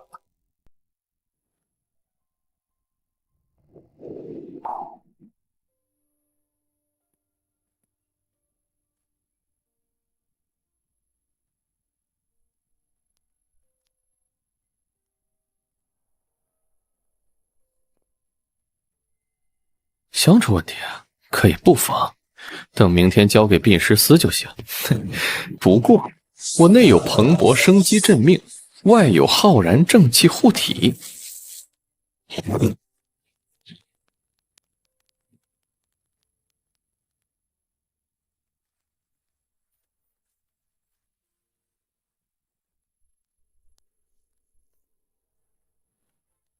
你把我翻过来看看。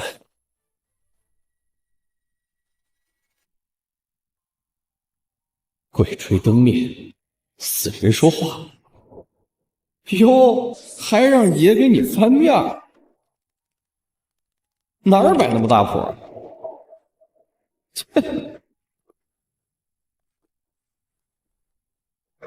就是不知道缝合好尸体后，尸体恢复正常，其中是什么原理？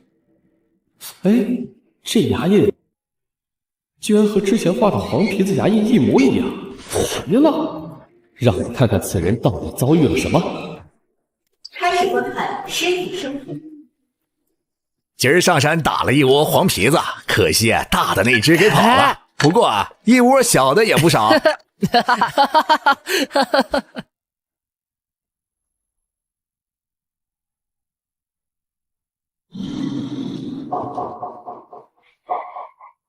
爹娘，外面有只大黄皮子！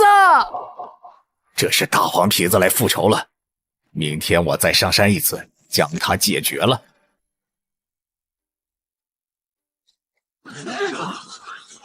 死得太惨了，不知道是谁干的，太没人性了，要把他抓起来打死！啊！爹娘，你爹娘是被脏东西害的，心脏都被吃干净了。快带他去看郎中。这是惹了仙家，郎中可看不了。去，给我备一只烧鸡，我要请仙家出来商量商量。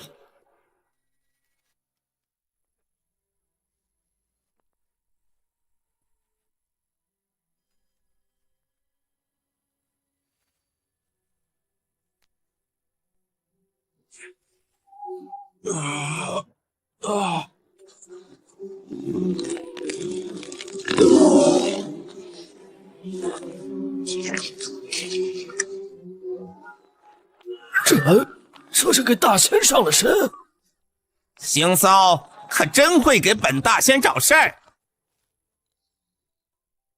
你这黄仙儿哪个山头的，为何要害人性命？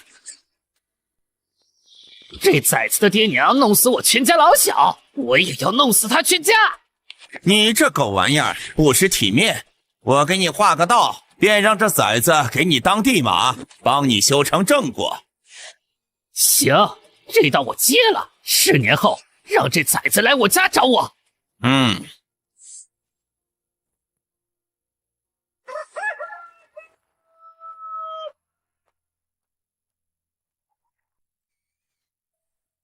以后你就是我的地马了。我给你指一条发财的路子，京城鞍山的矿井坍塌了，里面压了100号人的性命。那东家想控制消息，正好我们接下这活儿能赚大钱。跟着黄大仙您能发大财。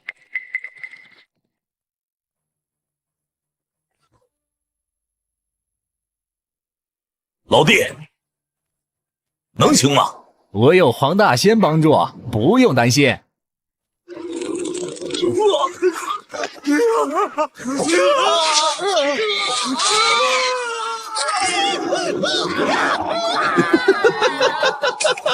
有黄大仙在，我就放心了。大仙说了，要有烧鸡。放心，广哥。东家，道爷到了。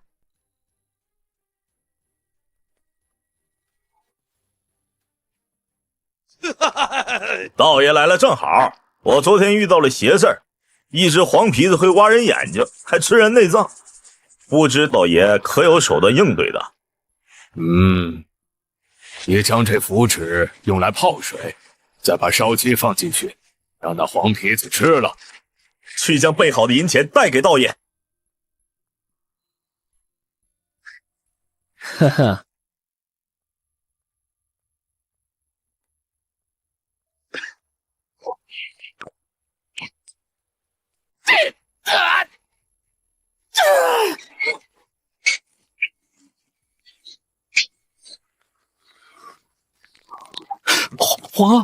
黄大仙，道爷的符纸是真的好用。你杀了大仙！乡下来的人不懂事，只知道钱，却不知这美景之事背后有多大的利益牵扯。打一开始，我们就没想着让任何不相关的知情人活着。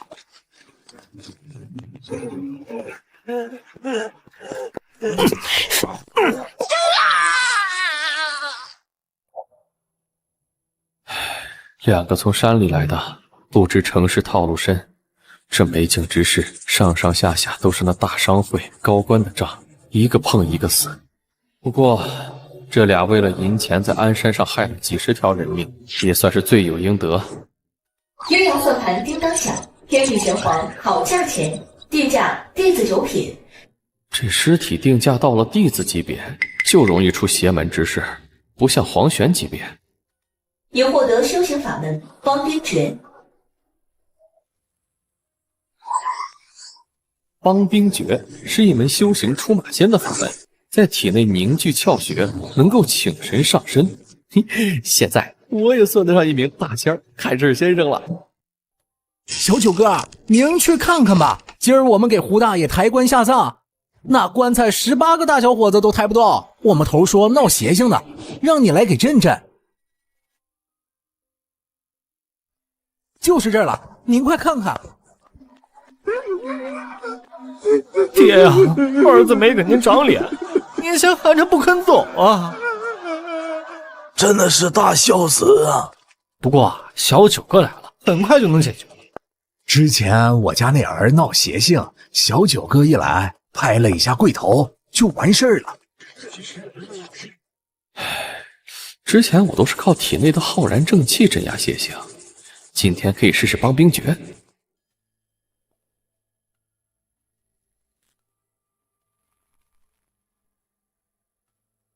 帮兵诀中有一法门，名为问阴。我看到那些脏玩意儿。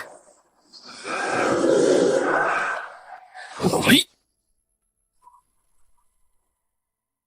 尔等听我号令，有冤报冤，有仇报仇。这位爷，我有气呀！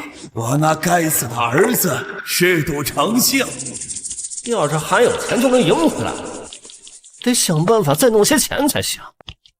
居然在我死的时候偷我金牙！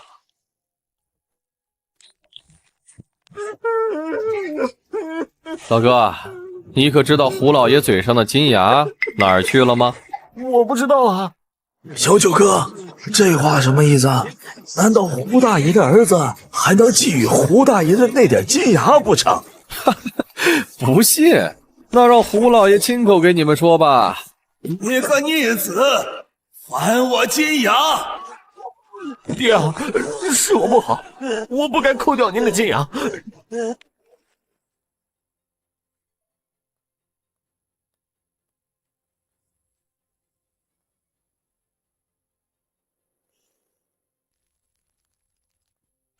赶紧的呀，可以下葬了。我们怕呀，要是胡老爷半路上再窜出来咋办？对，不能放松。九爷，你麻烦一点，我叫睡觉轻，还有起床气，所以你要不往上坐，帮忙压一压。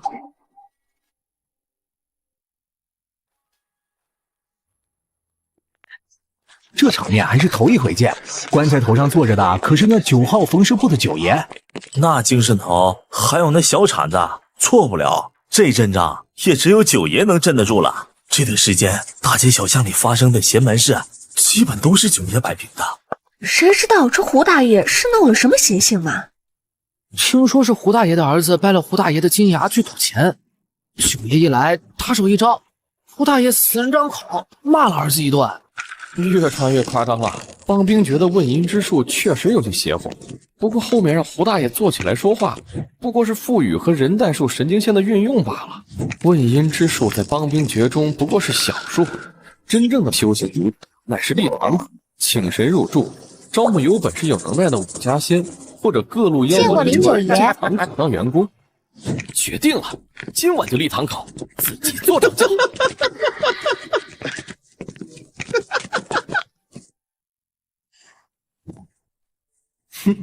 一般的出马仙掌教都是出马的仙家，不过老子我可不想给别人干活当奴才，所以这掌教我自己来当。没有名气，我自己打出名气，掌教之下再设各个职位，然后就是招人手了。问阴。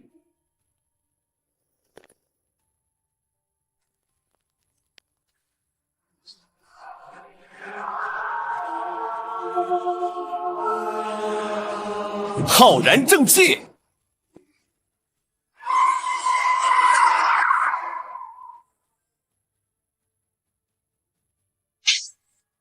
这不科学！你怎么能看到我？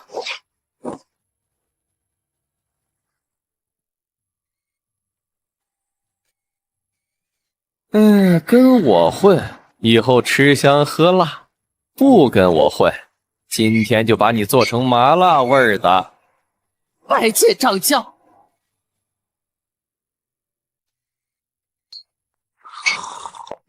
你的黄仙名叫什么？回掌教，小的黄仙名叫黄小跑。终于不是光杆司令了，以后你就是传堂部长，专门负责传递各种消息。今儿给你一个任务，明儿我们堂口要剪彩开业，将立堂口的消息传出去。还有，把京城各路仙家请来捧场。是。几位仙家，我家掌教立堂口邀请各位前去参加剪彩仪式。新堂口，你家掌教是哪路仙家？我家掌教是人，不是仙家。胡闹！不是仙家立什么堂口？滚滚滚！怎么办？邀请不到人，掌教不得把我做成麻辣味的？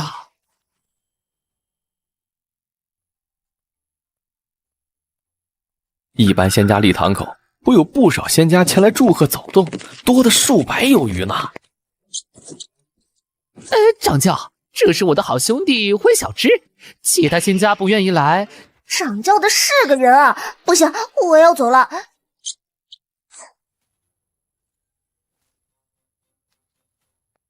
灰小芝是吧？我有2个选择，一个是你跟我混，吃香喝辣；一个是你不跟我混，我今天把你做成烤串儿。嘿嘿嘿嘿嘿。拜见掌教。以后你就是圈堂部长，打听哪里出事，我会带着堂口出马解决。教主，我知道哪有事做。昨天我瞧见城东沟子胡同张屠夫家里闹撞客了。撞客？就是老人常说的邪祟上身，活人撞见死人灵魂，祸祟邪气、妖怪、小动物等，从而突发神志不清、风言风语、乍寒乍热。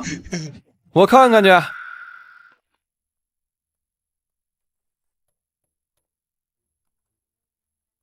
那么多玩儿，九爷，你可要救救我那当家的呀！先别哭，带我去看看。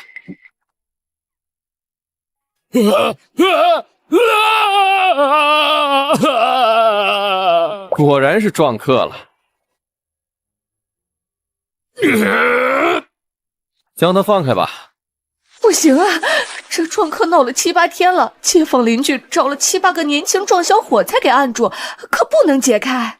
7、8个小伙，老子在潜水部打了200个，没事儿，我拿得住。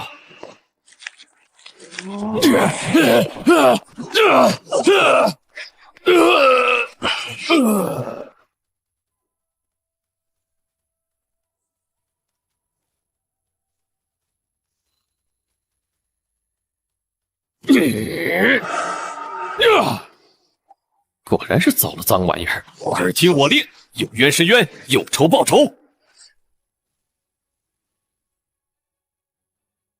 取1碗水，泼在他心口皮肉上。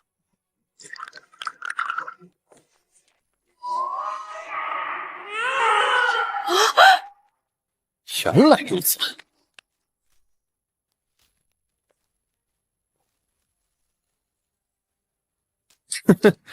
老嫂子，你们2口好狠的心呐！当家的，咱俩活不了了。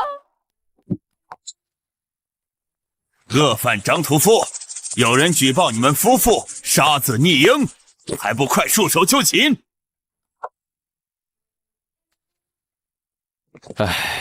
从前朝起，因人头重税，儒学重男轻女，逆婴之事层出不穷。这对恶夫妇造孽过多，所以才遭了撞客。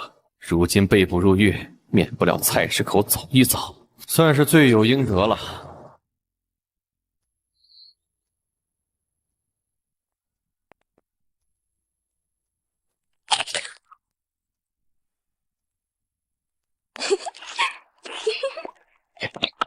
爷儿几个听说没？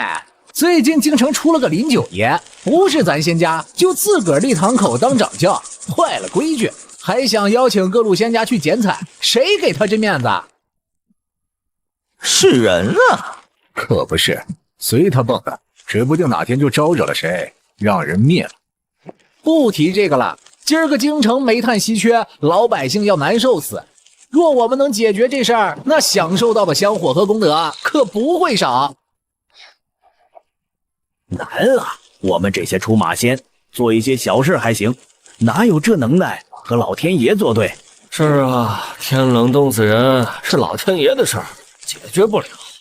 黄老五，你就别想着不可能的事儿了。要有能救的，我大口给他3叩9拜喊爷爷。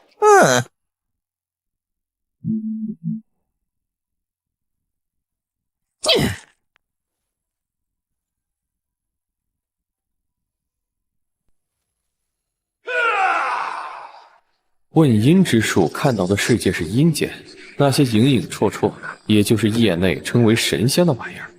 只要能给足香火，就能请神上身，滋养身体，感悟神通。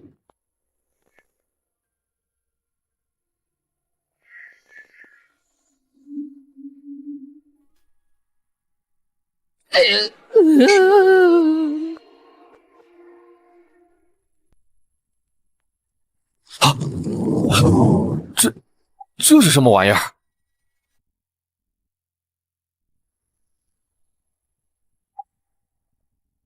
这是灶神灶老爷下凡巡游，万万不能招惹。就算叫灶神，那也是阴间的玩意儿，有何请不得？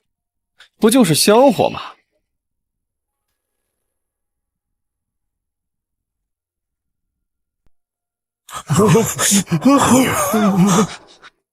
谁都知道，如今的京城里做什么是一件能被老百姓烧香感谢的大功德。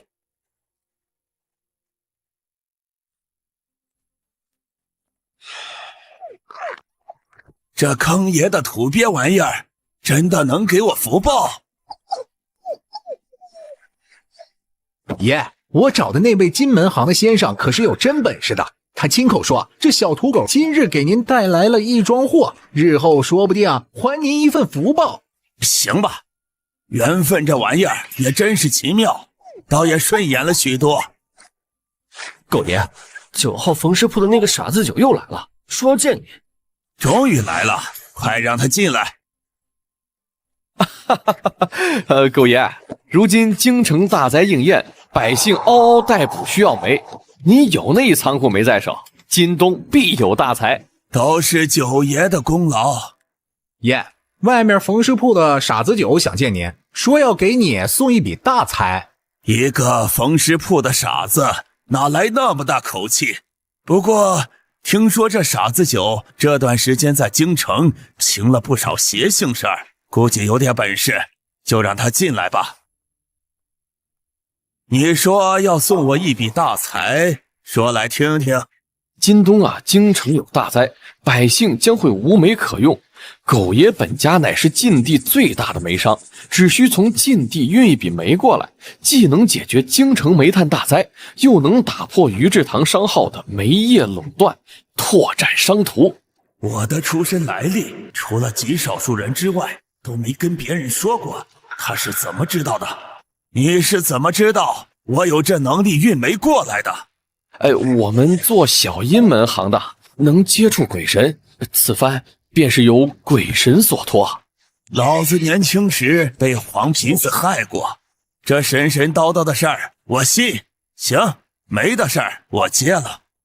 不过这煤没法卖，煤价一事是于志堂商会和九门提督勾结。今日我卖煤，明日他们就能带人来鸟市砸我的场子。那这些煤我都买了吧？我有阴行的法子，能把这些煤神不知鬼不觉地送到百姓手里。买就算了。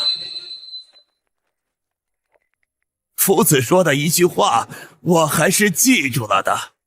啊？那就是天下兴亡，匹夫有责。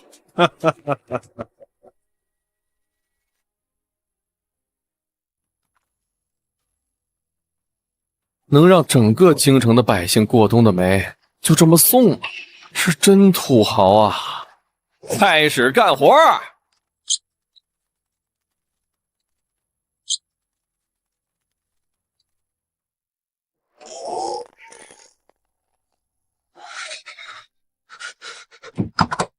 当家的，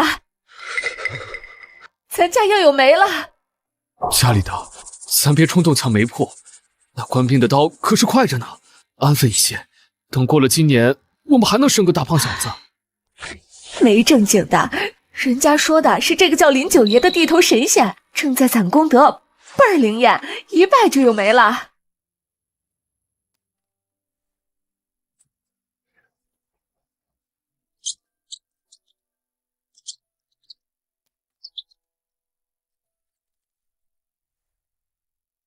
神了！快，婆娘，把灶神的香也撤了，换上林九爷的牌子。今年不拜灶神了，拜林九爷。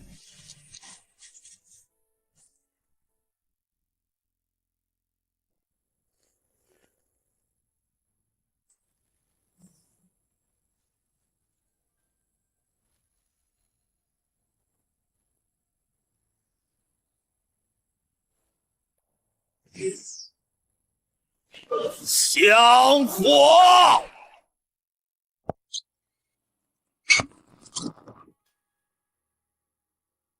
哎呀，出马平常圈一个活才得几道香火，我这才过去3天就有了4000道。你们这2个小家伙确实卖力，看赏。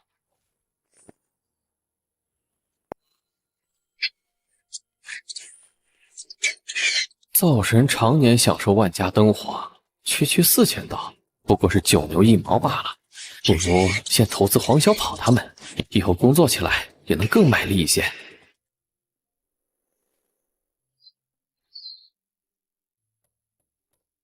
九爷，狗爷邀请您过去鸟市喝酒。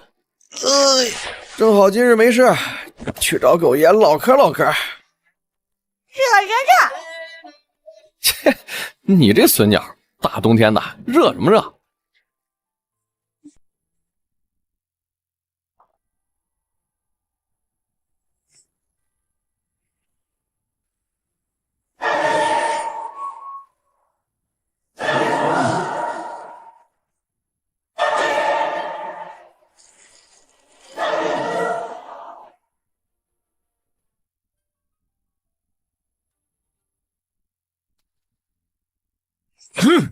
大美景封禅，贿赂朝廷要员，拉拢九门提督，为了赚这一笔银子，我们出了多大的钱？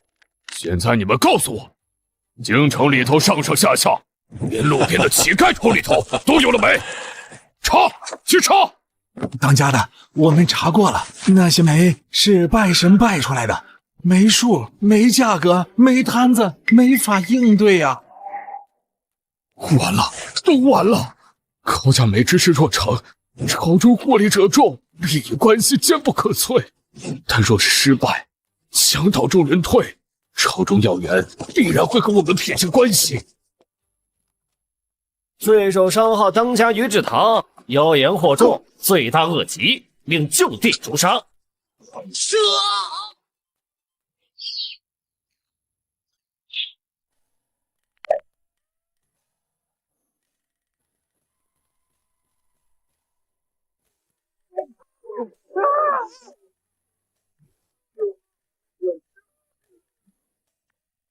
好，这是什么戏啊？回王爷，这是虎昌吃人戏，小人特意找人置办的真虎皮，拍一场老虎当角的戏。有心了。对了，那于志堂的嘴闭得够严是吗？应该够严实了。要是有人想问他点什么，得先跟阎王爷要人。你看那昌鬼那么厉害，能吃人，还不都是靠他背后的那头大老虎撑腰？那些泥腿子以为打倒了吃人的昌虎，就天下太平了，谁知道还有更加厉害的大老虎呢。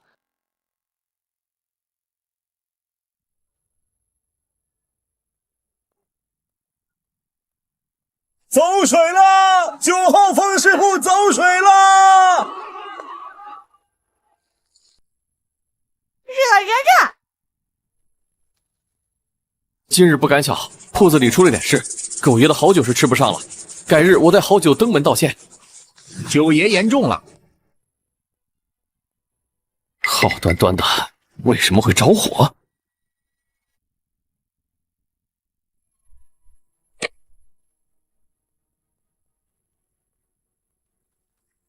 你在哪里走？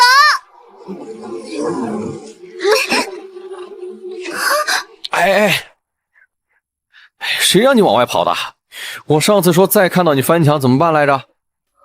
你莫凶我！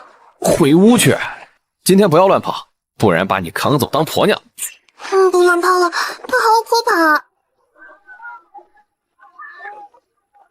放开我！小九还在里头，我要去救他！你这老胳膊老腿的，一进去准没了。李少，你可别死了！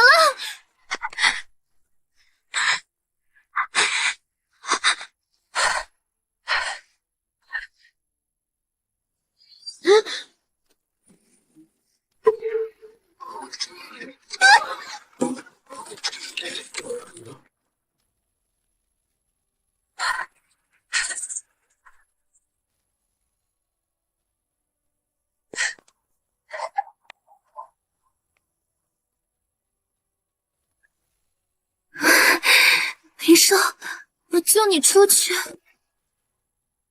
哎呀，矫情女人，总给我添麻烦。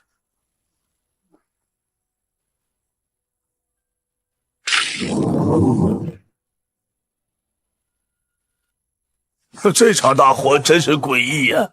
水浇不灭，屋子都烧没了，火还在烧个不停。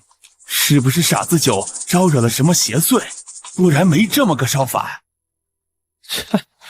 玩不起就烧我房子，你这神仙也有活腻的时候。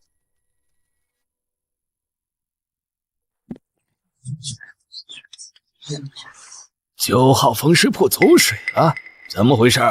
尚不清楚原因，听周围的百姓说，是一股无名邪火烧起来，一天一夜了都灭不掉。这里头怕是有什么不干净的东西。乱世出妖孽！你说那小子没伤着吧？那小子不错，听说和你们关系处可以。要真是有个好歹啊，还挺可惜的。向大人见笑了。那小子烧了铺子，亲东没地儿去，外边天寒地冻的，没地儿落脚。先让他住宾师司吧。京城24间缝尸铺有风水布局之说，不能轻易舍弃。等过了年，找几个泥瓦匠重干一下。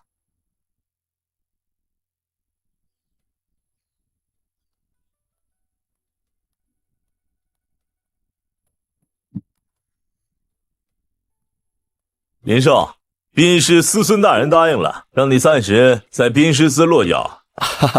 有劳老哥费心了。宾师司每天都会有吏目从各处收来无人认领的尸体，甚至还有一些是存放久远的。若是能给我缝合，我的实力能飞速提升大截。不过还是先将宁洛为毁容的事情解决了，麻烦易庄庄处理，不急。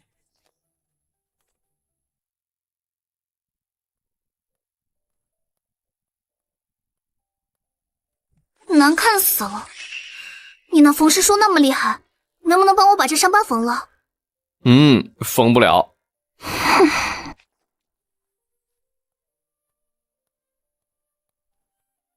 没意思，小林子退下吧。哀家困乏了，要睡觉了。要是这话传出去，保不准你就被抓起来砍头了。砍就砍吧，到时候让你缝，说不定能把我伤疤缝好了呢。我有事先出去一下。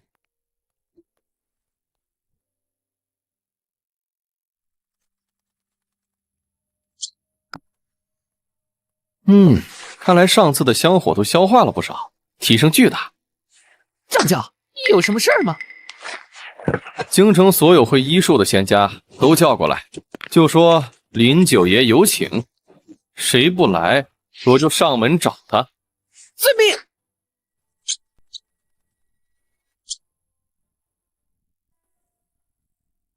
都不说话，那咱干嘛来的？散了吧。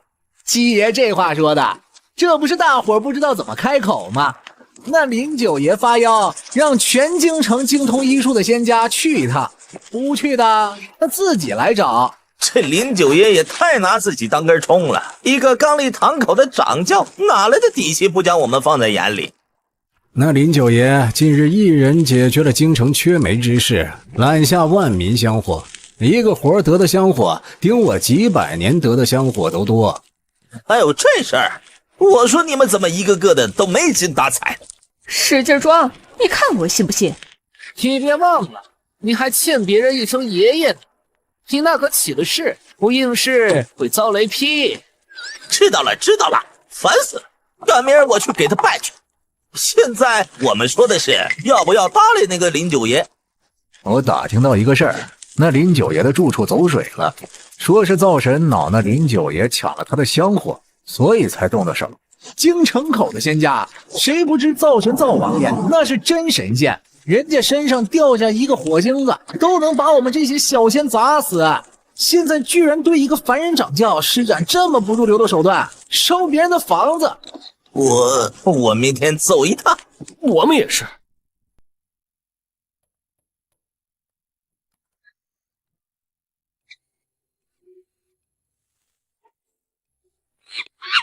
爷爷，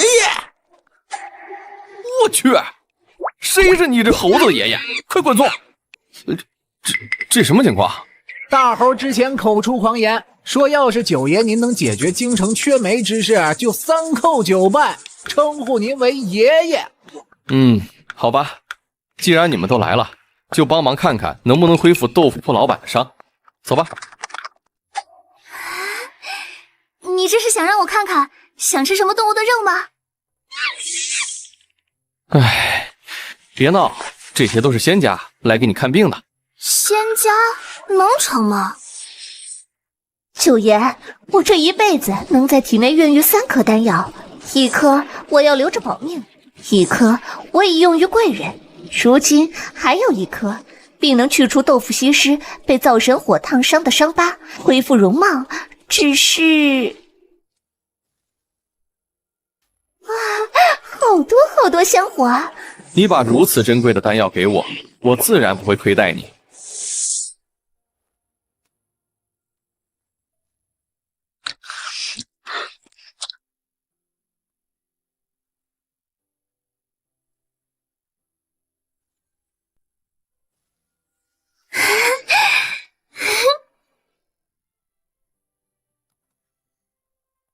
处理完宁洛威的事，接下来就是造神造王爷了。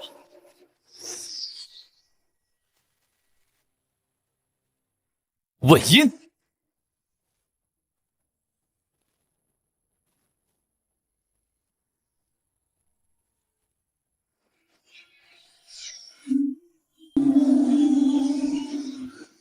传说年关一到，地上的神仙都上天报道去了，等到正月初三、初四又从天而降，回归各自的庙里。下次再出现就是新的年关了。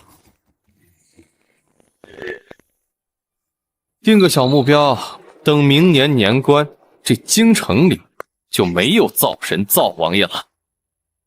若想强大，就要继续封事，也是时候去殡尸司的后院看看了。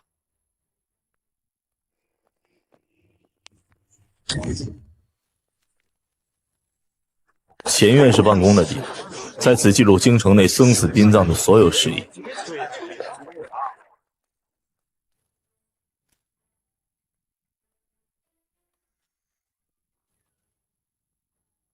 后院就简单多了，就是停尸的。每天林某从各处收来的尸体都会存放在这里的冷房，然后经过主部调配到各个缝尸铺。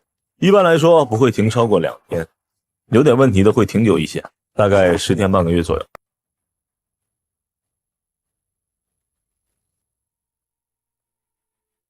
停得更久的也有。过于邪门的尸体，死了很多缝尸人都缝不了，下不了葬，最后只能一直停在这往生井里。据说停了10几年、几十年，甚至上百年都有。平日里大家对此多有忌讳，能避开就避开。以后你也注意一些，不要轻易靠近此地。这往生井得有多少好东西？过阵子来试试。连殡尸司的封尸人都觉得棘手，里面的尸体可不容小觑啊！稳妥一些，还是先把后院冷房里的尸体缝了，提升下实力。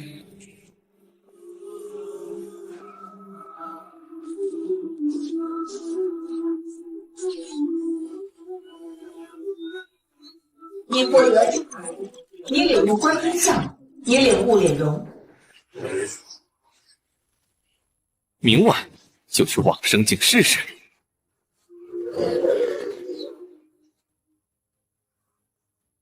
居然一晚上全缝完了。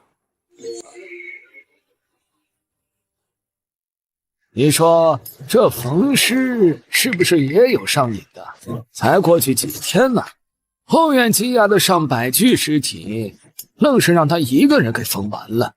这林寿确实有意思。别的缝尸人一听要缝尸，顿时愁眉苦脸，百般推诿，像是上刑场似的。就林寿总是干得十分积极，还抢着干。好孩子呀，司里有这种得力之人，幸事。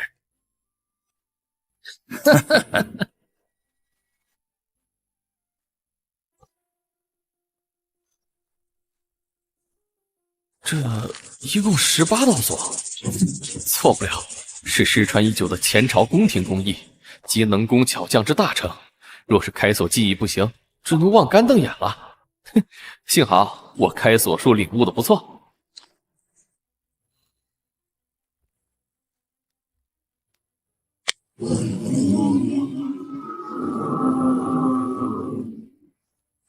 嘿。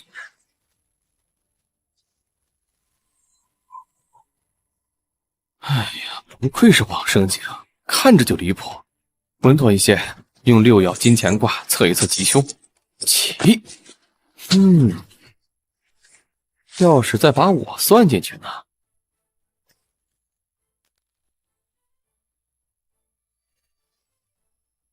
哼，小意思。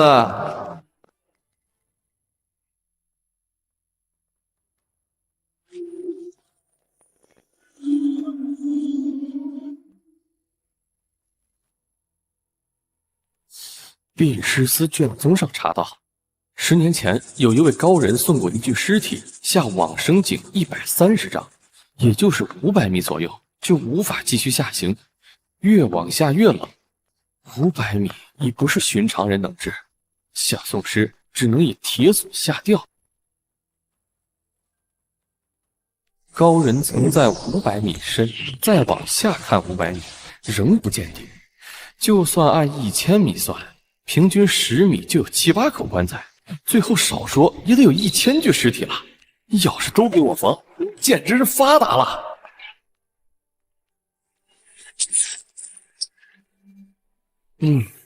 可惜大凶的棺材不能缝，里面的尸体一看就邪性，不是目前的我能碰的。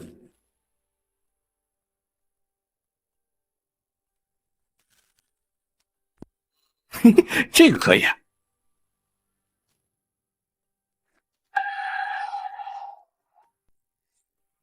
开始工作，身体真足。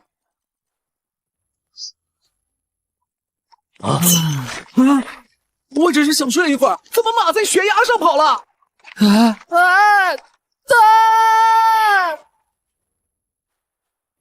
你领悟墙上有本树。下一个。开始观考，身体轻实。你怎么把我脑袋落下了？你领悟寻尸术。哎呀，就没一个死的正常的，不愧是玄子定家，确实有些邪门，死的不接地气。哼，继续下一个。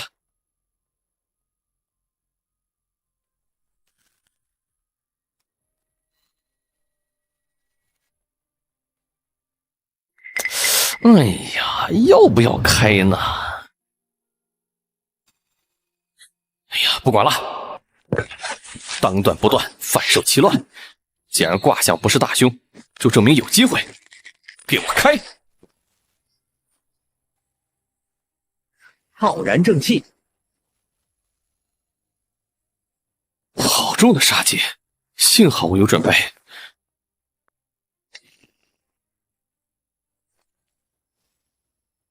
让我看看你是怎么个死法。开始观看尸体生存。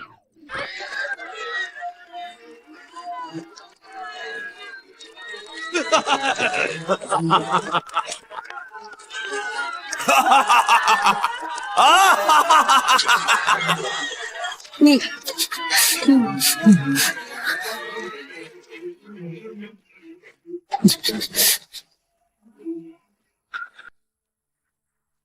太好了，还有幸存下来的。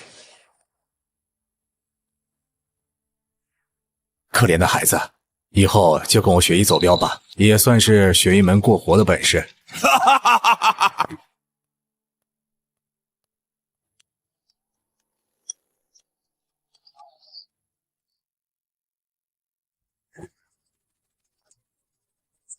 哪里来的贼人，敢在此闹事，还不快快俯首认罪！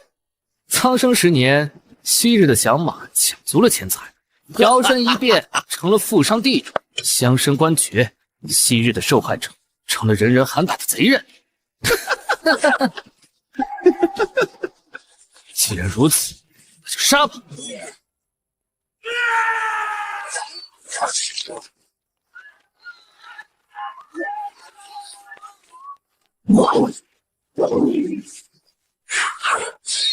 你敢杀我爹！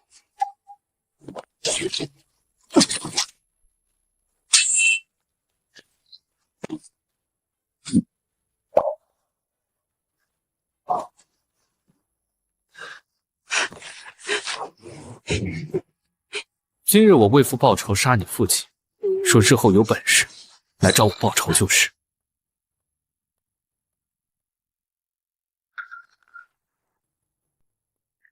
3年前你杀我父亲，今日我为他报仇雪恨。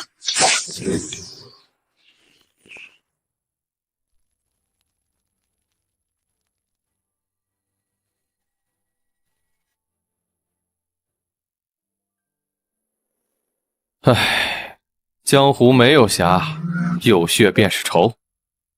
阴阳算盘叮当响，天地玄黄好价钱，定价弟子3品。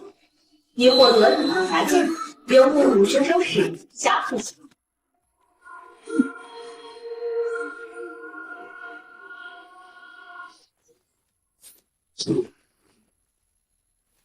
嚯，侠客行包含身法和功法之道，一招一式都是最朴素的杀人技，干脆利落，拖泥带水，好东西。时间差不多了，先回殡尸司上职。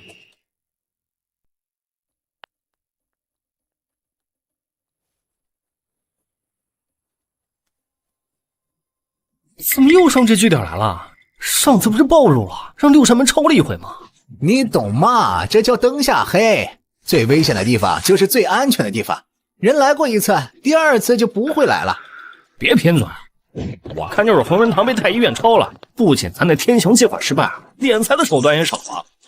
没事，咱好日子快到了。川楚地区的兄弟们正在起事，成了规模，不日便能动摇井狗江山。到时候杀井狗，分江山。这不是浪里银楼秒三娘吗？一流高手，同级之内无人能敌，顶尖高手都不愿意跟他碰。总坛将他调来这里，以后我们就有福了。教主受弥勒托梦，教内已降下转世灵童，托梦所指就在弘仁堂里。只不过弘仁堂此前被太医院连锅端了，人都被送去六极馆隔离。六极馆是太医院下属，今夜我们就潜入太医院，逼问出转世灵童的消息，将其带回总坛。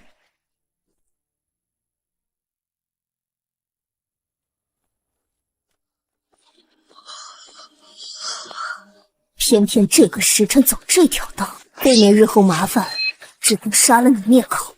你要怨就怨自个儿运气不好。哎，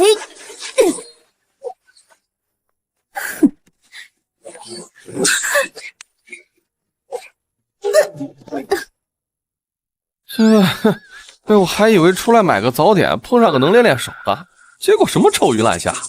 我这侠客行一套10步连招，才第1步就躺下了。不过这侠客行还真是厉害，今晚再去往生井逢尸去。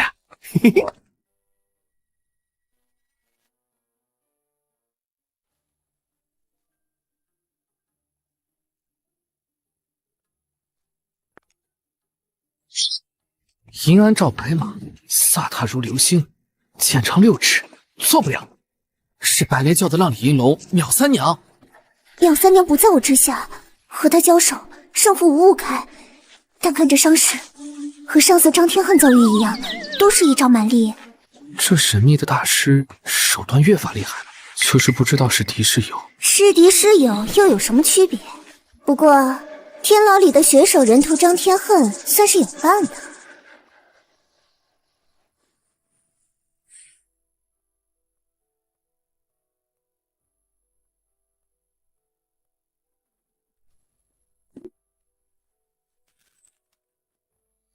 果然呐，一般还没动棺材，里头就有动静的，都是大凶卦象，太过邪性，不能开启。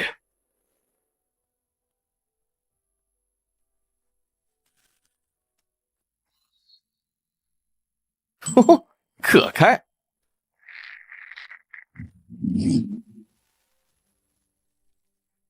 哟，好家伙，别人是放棺材埋土里，你这儿给埋棺材里了。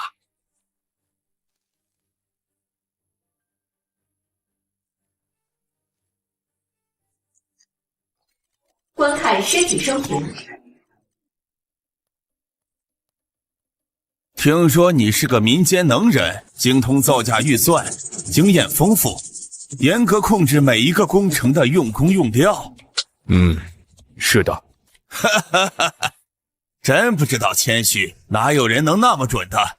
一个工程上上下下那么多人，那么多材料，有所出入很正常。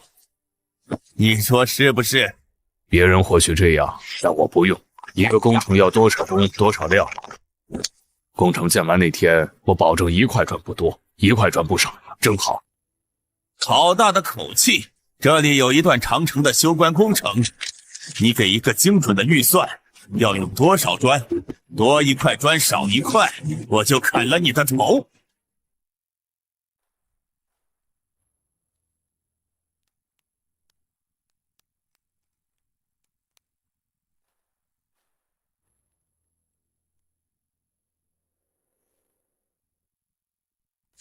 回大人，这段工程一共要用99999块砖。等竣工后，看你怎么死！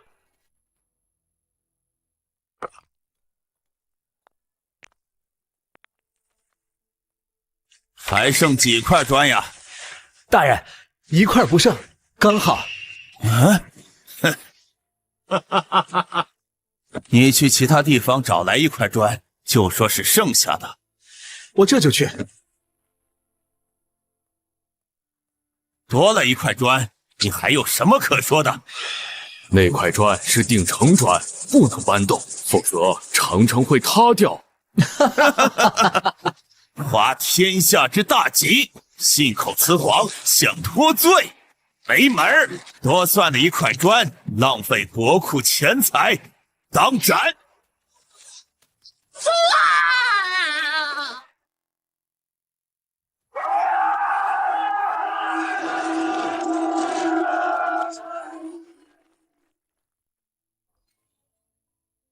唉，定城砖就是最后的底线，若信，则国家还有救；若不信，则忠良枉死，宵小横行，长城自然早晚会塌。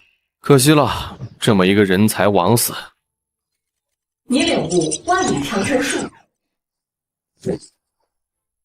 哇，现在的我算得上一个建筑大师，可一手操办万里长城那种举世奇观的工程了。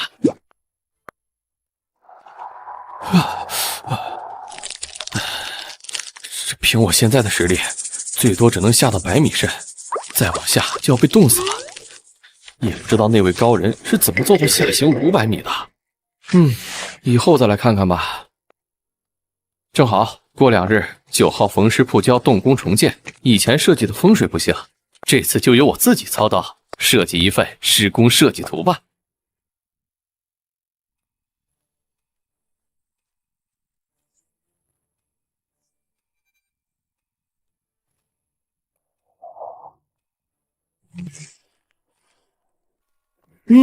不错。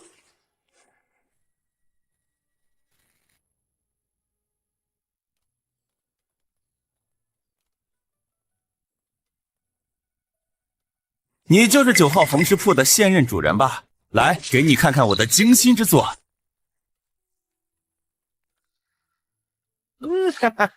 还凑合吧，比个茅房勉强好一点。你一个外行懂什么？不和你浪费口水。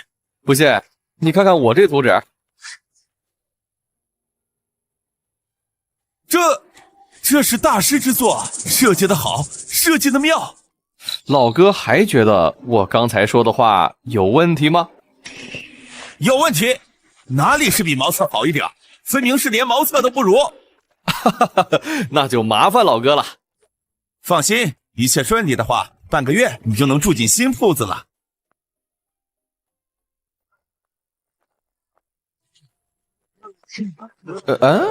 怎么回事？我上热搜了？来让一让，不好意思，让一让。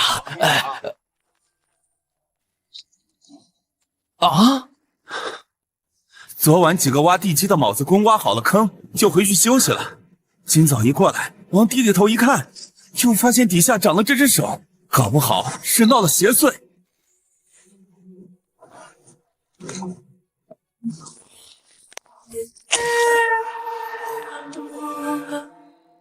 这不是昨晚挖坑的那3个卯子宫中的1人吗？完了，这是动了地煞，招惹来邪祟。我看是昨天供的猪头太小，中流神没吃饱，所以出来吃人了。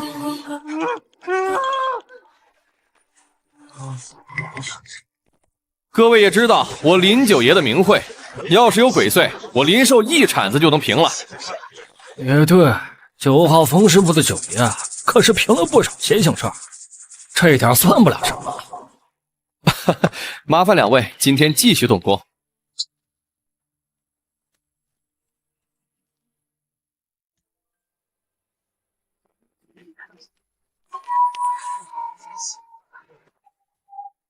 不干了，不干了，这地会吃人！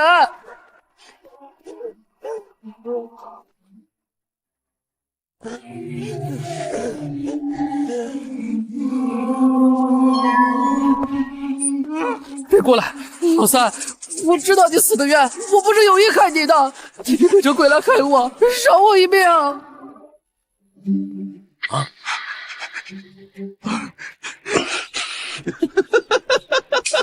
好啊，你们一起设计骗我，作孽呀！我烧了。几天前因祖前分赃不均，失手打死了老三，将他丢在地基坑里。到时候地基一打，房子一盖上，谁也不知道这事儿。没想到不知人埋得太浅，还是老三没死透挣扎。早上去了，发现伸出一只手来，押走。林少，你是怎么看出是他杀了人的？我能看到阴间，跟死人问话呢。我开玩笑了，这说真话都没人信。不过，那个埋在地基坑里的死尸，是真的自个儿挣扎探出手吗？要真是如此，为何其他部位都埋在地下呢？看来是想多了。地基快挖好了，到时候打上地基就能起房子了。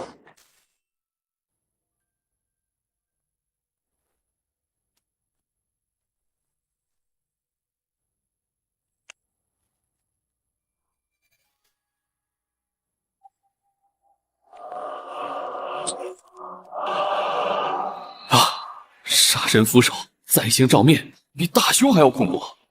不过，奇怪的是，只要不管他，就这么埋着，反而变成凶中带吉。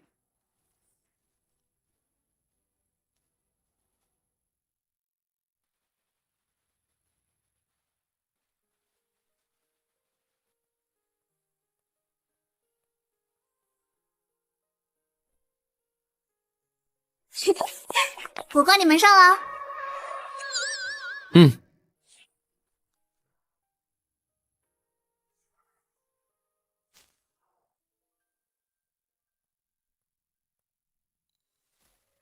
我姐姐不让我出来，我只有翻墙了。恭喜新铺开业！